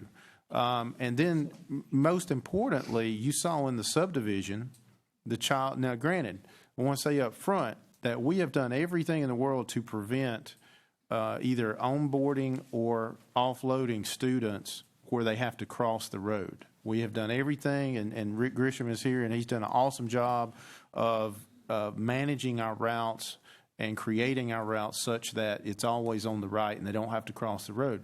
But in a subdivision, that's totally different, But you saw in that video, in a subdivision, a car, not a 3-lane road, 2-lane road in the subdivision, the car just blew right past the school bus and almost hit the student crossing the road way up in front of the bus. So if that student had been crossing right in front of the bus, that car would have hit that student. So, like John said, we hope, and this program came when I was deputy, and I said up front, we hope that we get to the point where we don't have any school bus stop arm violations. Unfortunately, we're not there. And with those violations, what's important to realize is we don't have this on every single bus. So obviously, we're not going to say what buses we have them on. It's easy to see if you're right there at it. But if we had it on every single bus, we would have a tremendously higher number of violations because the other drivers, report those as well. And so what we do is we try to put those on the buses to where the most number of stop arm violations have been occurring according to the driver. Now, the last thing I want to just kind of update you on is because this contract does not, it doesn't require a board vote because there's no money involved from the district. It's just a partnership that has already been established. So we will be moving forward to renew the contract, I believe, in November or December. Yes, sir. So we just wanted to take this opportunity to update the board on what is a tremendously successful program that has, in my mind, no doubt saved some lives of Cobb County students. And I just can't reiterate enough, we can do all we can do. Because before this program existed, were people getting stop arm violation tickets? Absolutely. But a law enforcement officer had to be there to witness it, or the school bus driver had to fill out a form indicating the tag number, the car, what time, where, and et cetera, et cetera. And that's just not feasible to ask bus drivers to do, number one. And it's not realistic to expect that that's going to be transferred into a ticket number two. So this program drastically improved the safety of all of our students that ride the bus, and over 80,000 That's a large number of ridership percentage that we have in this district. So I can't say enough about, number one, Rick Grisham's leadership in the transportation department, our public safety that works closely with transportation, and John working, because when I was, like I said, when I was the deputy as well, we work with Barry Morgan. And I can't say enough about his involvement in this, because when the law was first passed, we certainly appreciate legislator Don Parsons bringing this up, but when it was first passed, there was a little bit of confusion on, okay, who has authority because it's a civil, not a criminal, and how do we prosecute, and these kind of things.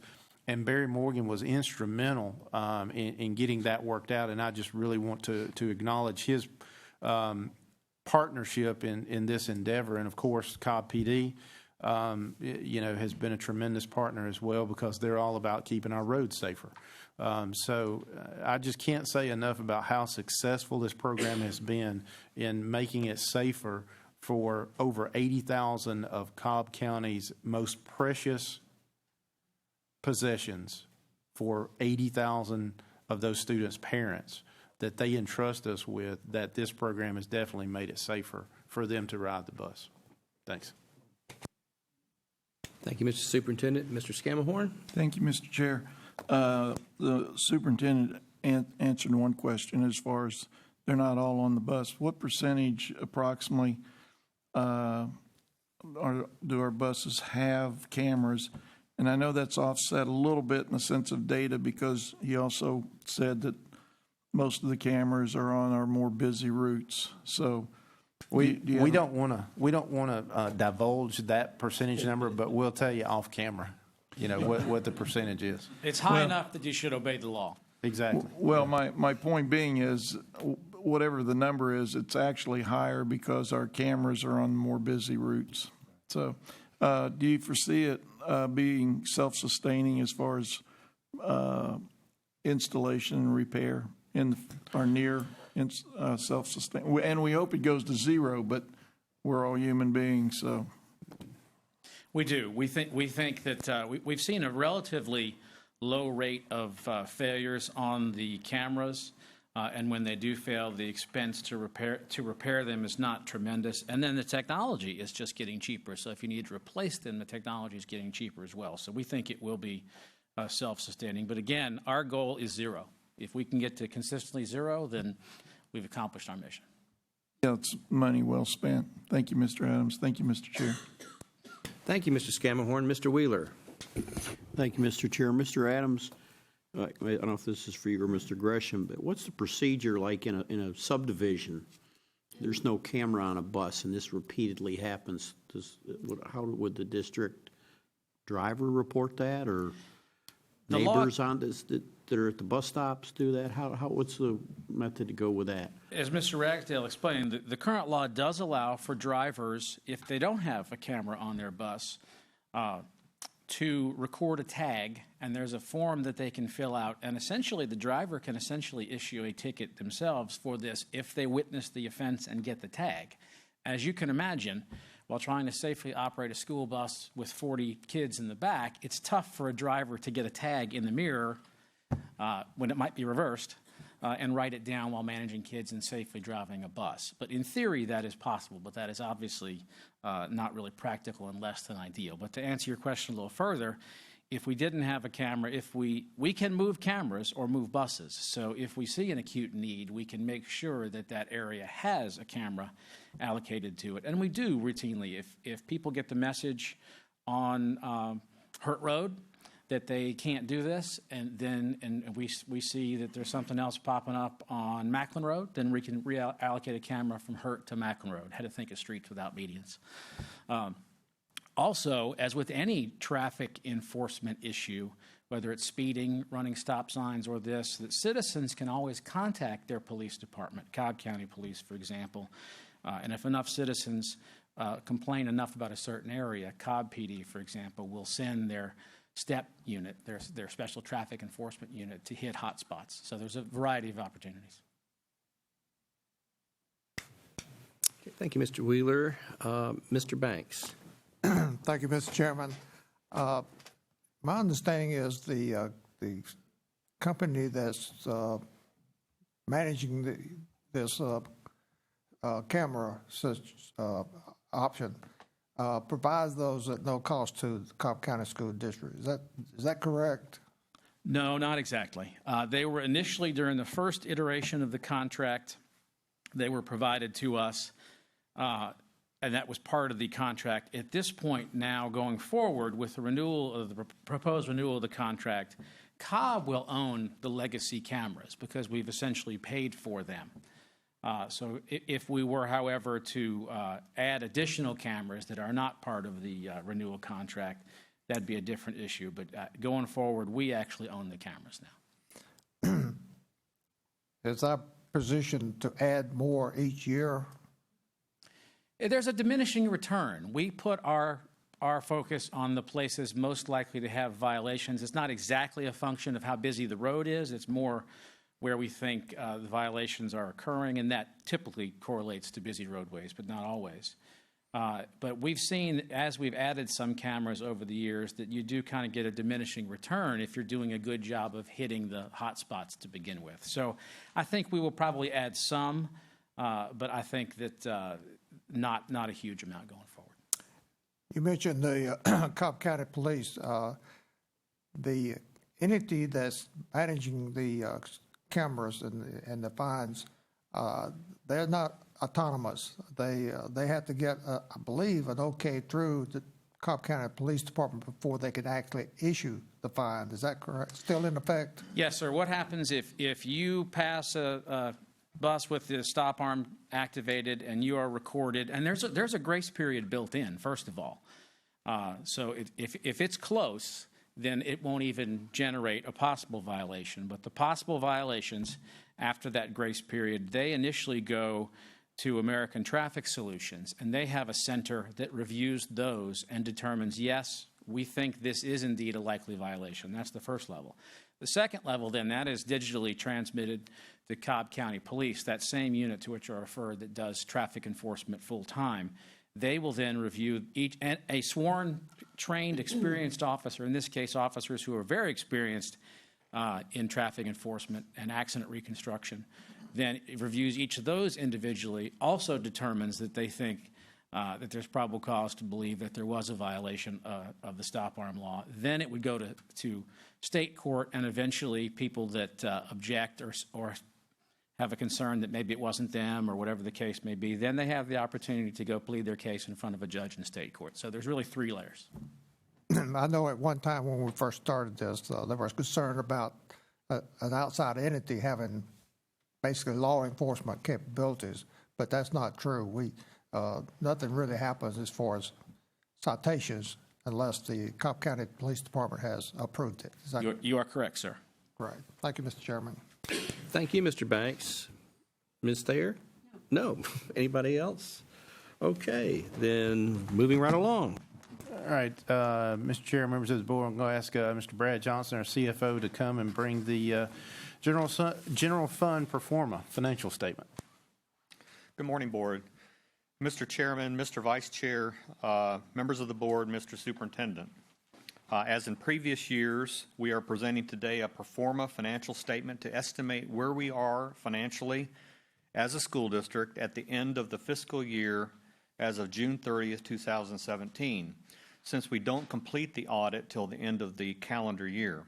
Later in January and February of this fiscal year, we'll present to the external audit to the board, and we'll let you know our final numbers and the accuracy of our estimates on the pro forma financial statement.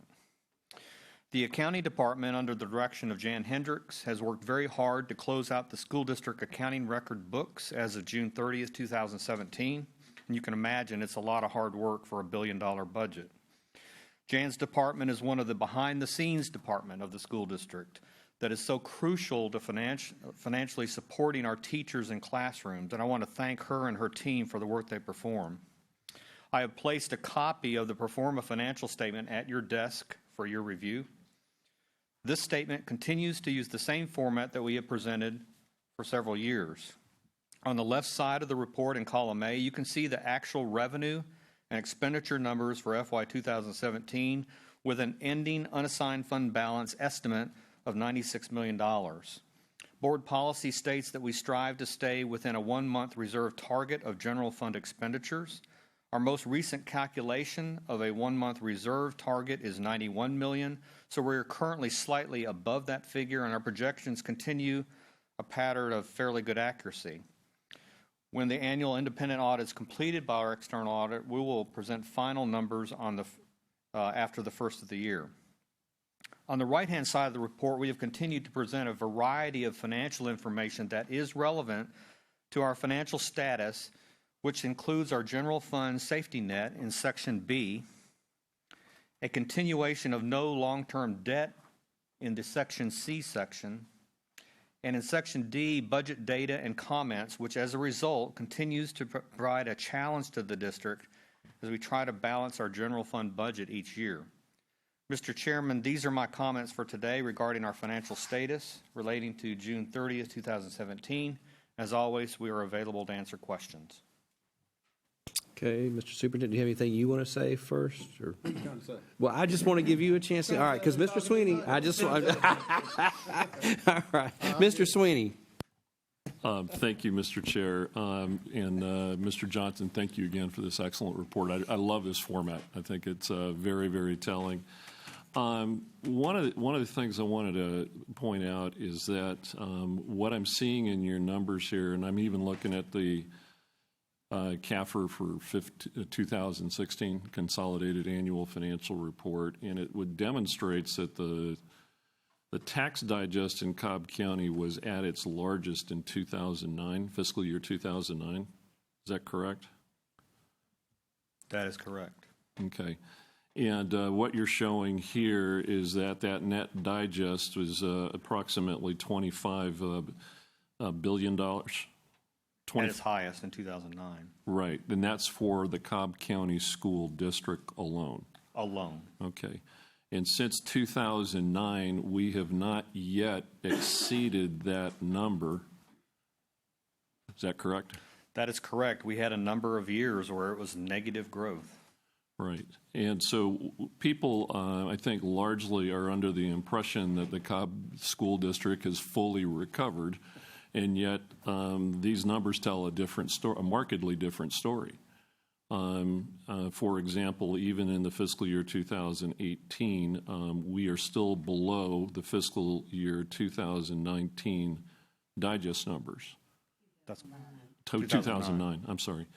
The other thing that I think is important to acknowledge here, too, is that during that time from 2019 and 2018, this county, among others throughout the entire state, have continued to be under austerity cuts, meaning that the state has not fully funded its obligation under the Quality Basic Education formula. Is that correct? That is correct. All right. And then in addition to that, since 2009, we've seen substantial increases in healthcare costs, correct? That is true. And we anticipate that we'll probably see increases in healthcare costs again, and particularly on the side, or should say reduced funding perhaps for classified employees. We will have additional cost in next year's budget. Okay. Part of the reason I bring this, and then the other side of this, is that even under all of these challenges, number one, the district has had enrollment growth, substantial enrollment growth since 2009. To accommodate that, increasing costs in a number of different areas, not the least of which is healthcare, but also with regards to the contributions that are mandated for teacher retirement system contributions as well. That's correct. My understanding is that the state has made no adjustments for, I believe, textbook resources in a number of years. Is that correct? The state has not adjusted a lot of things, and as well, what you noted too, they continued the austerity cuts as well. Okay. So in the current year, we're still experiencing a state austerity cut of over $10 million. Right, and then also there is mandated transportation, and I don't believe any adjustments been made in the transportation funding for quite some time as well. State transportation funding, I can't remember our total, but they provide typically 20 cents on the dollar. Okay. And I'm saying this really more from an educational standpoint to really demonstrate that a greater and greater burden is falling directly on the taxpayers within Cobb County to essentially fund education as well. And I've mentioned this before, even within our own county, there's a significant discrepancy with regards to local funds. I just ran the numbers on 2016 year. I mean, it surprises many when I share this, there's nothing wrong with this, but the City of Marietta school system actually recognizes $1,200 more per student in funding than the Cobb County School District does. And a lot of it just has to do with the nature of the digest within the Marietta City limits as compared to the outlying greater Cobb County area in general.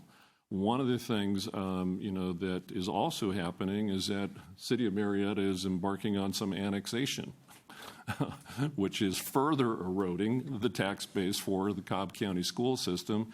And what they tend to target is commercial properties, not necessarily those that will increase their student enrollment.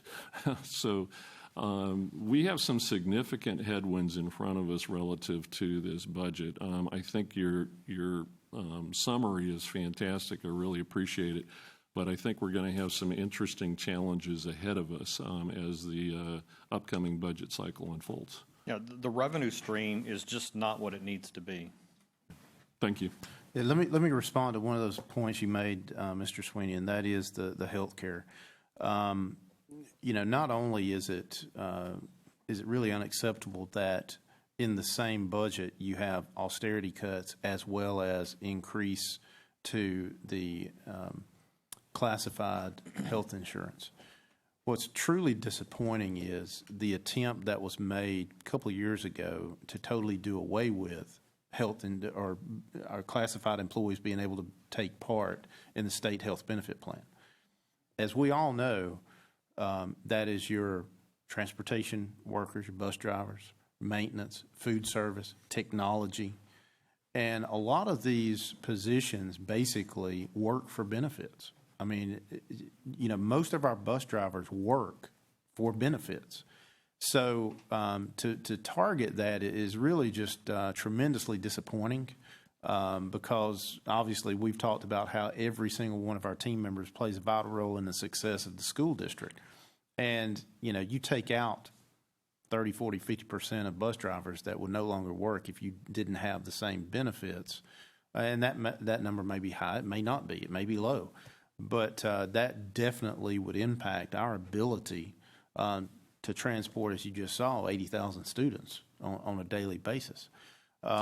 So, Brad, correct me if I'm wrong, but aren't we anticipating the continual increase in classified health insurance to come to a stop because the theory that was launched by the state was that, basically we're subsidizing the cost of classified health insurance by paying what we're doing for certified health insurance. So it was said, we're going to increase the cost of classified health insurance up until that subsidized methodology goes away. So is that still, we're anticipating that to stop at some point in time? You're exactly right. So this next year we'll experience one more increase, and then they'll be on the same level. Now, the whole plan may increase, and that both certified and classified. But. Exactly. I just wanted to throw that out because, again, Mr. Winning, to your point, as an educational point, but for everybody to realize, now I don't know what next year's is going to equate to, but today the cumulative amount of money that's in our general fund due to this increase in classified health insurance is $13 million. So it's nothing to blink at. And that was $5 million the first year, $5 million the second year, $3 million this year that we're in, and I don't know what the next one will be. So it'll be over $13 million out of our general fund.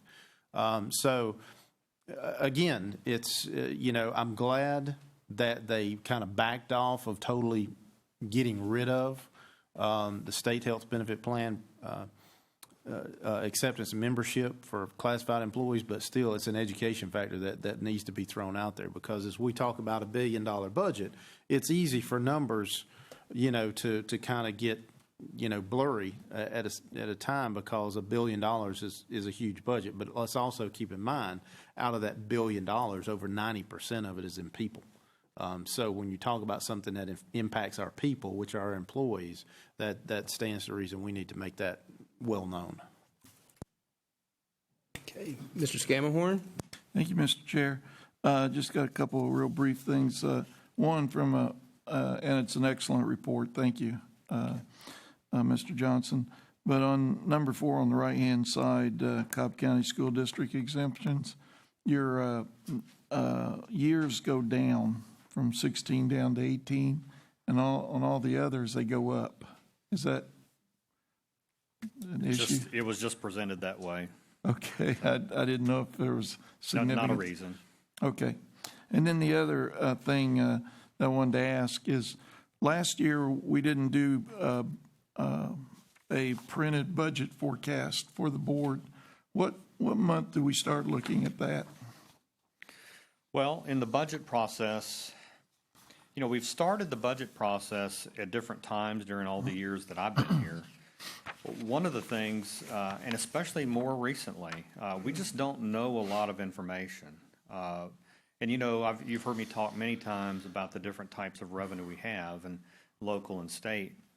And in the state revenue, we really don't know a lot until the legislature starts meeting. And it begins with a governor's proposal on the budget, and then the legislature starts meeting. And they start meeting in January and into February. So it's hard to do any firm numbers on the revenue side. Plus, in the property tax side, local revenue, we don't get an estimate from the property tax assessor until late March. So we really don't know.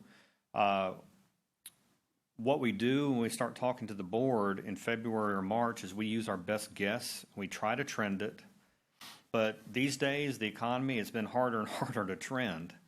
And so on the revenue side, it's very difficult to give you all good numbers. I think y'all can remember several years ago where we started the budget real early, and then everything changed. And because we got good data going into February and March, and it just changed everything. So I'll be talking with the superintendent and see how we want to start this, because we want to tell the story, but we don't want to get ahead of it too. Well, and I agree with that for what it's worth, but also I think it's important that the board knows what the numbers are and what they aren't. And if you don't want to put a number into the forecast, just put a question mark.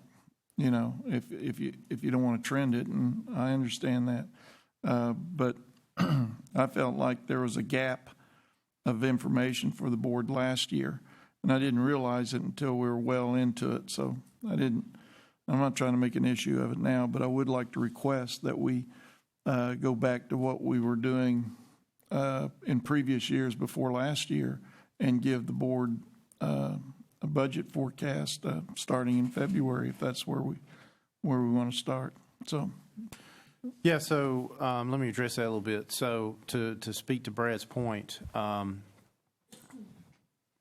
we're going to provide the board with the numbers that we have when we have them. And so to that point, probably the budget calendar now looks to be about, when we start presenting to the board, is somewhere around the end of February, 1st of March, for the budget forecast, for exactly the reasons that Brad mentioned. And you guys know, I've said this and will continue to say it. We're in Cobb County, until we identify some different type of revenue stream, methodology, concept, etc., we're never going to have another good budget in Cobb County. It's just the way it is, and for a number of reasons. And we've listed those, and I speak about those publicly, and I'm not going to reiterate those again today. But we literally teeter on budget cuts every single year. I mean, this current year that we're in is a great example of that. We were not able to afford a 2% raise for employees.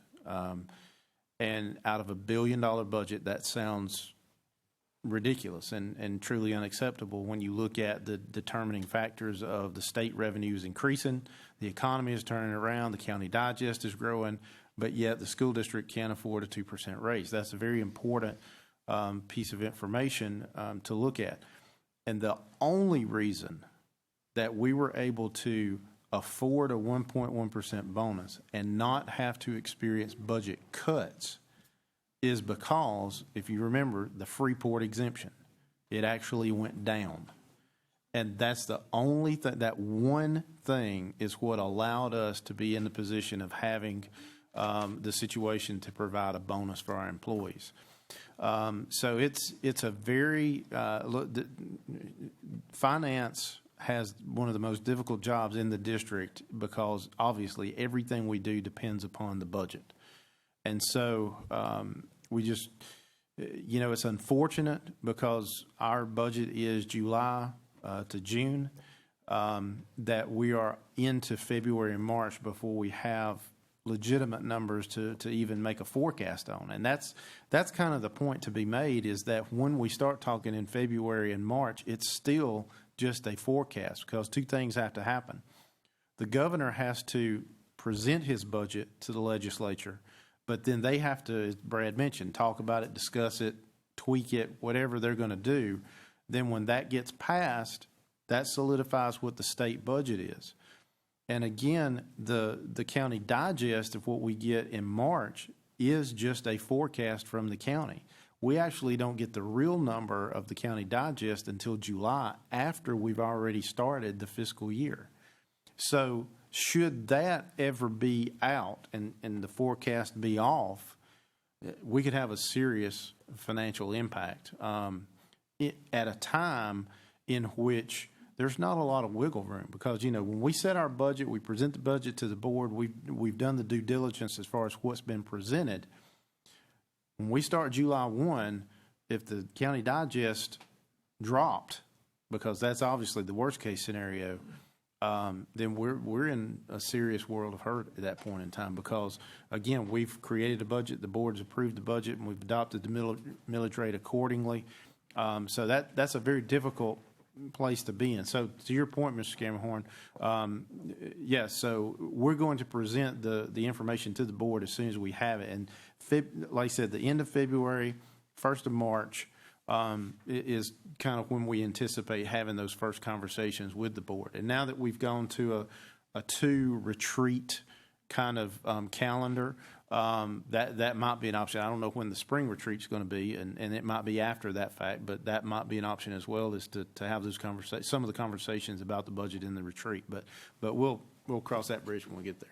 Yeah, and I wasn't looking for an in-depth conversation now. I just wanted to go ahead and put it on the radar that last year we dropped our forecast sheets, and I'll leave it in your good hands, unless there's an objection, that we go back to forecasting. Even if we don't know the numbers, we can start looking at the trends, and as a board help trim it, if no pun intended, if that's what we have to do. So I'll leave it at that. I yield back, Mr. Chair. Thank you. Thank you, Mr. Scammahorn. Mr. Banks. Thank you, Mr. Chairman.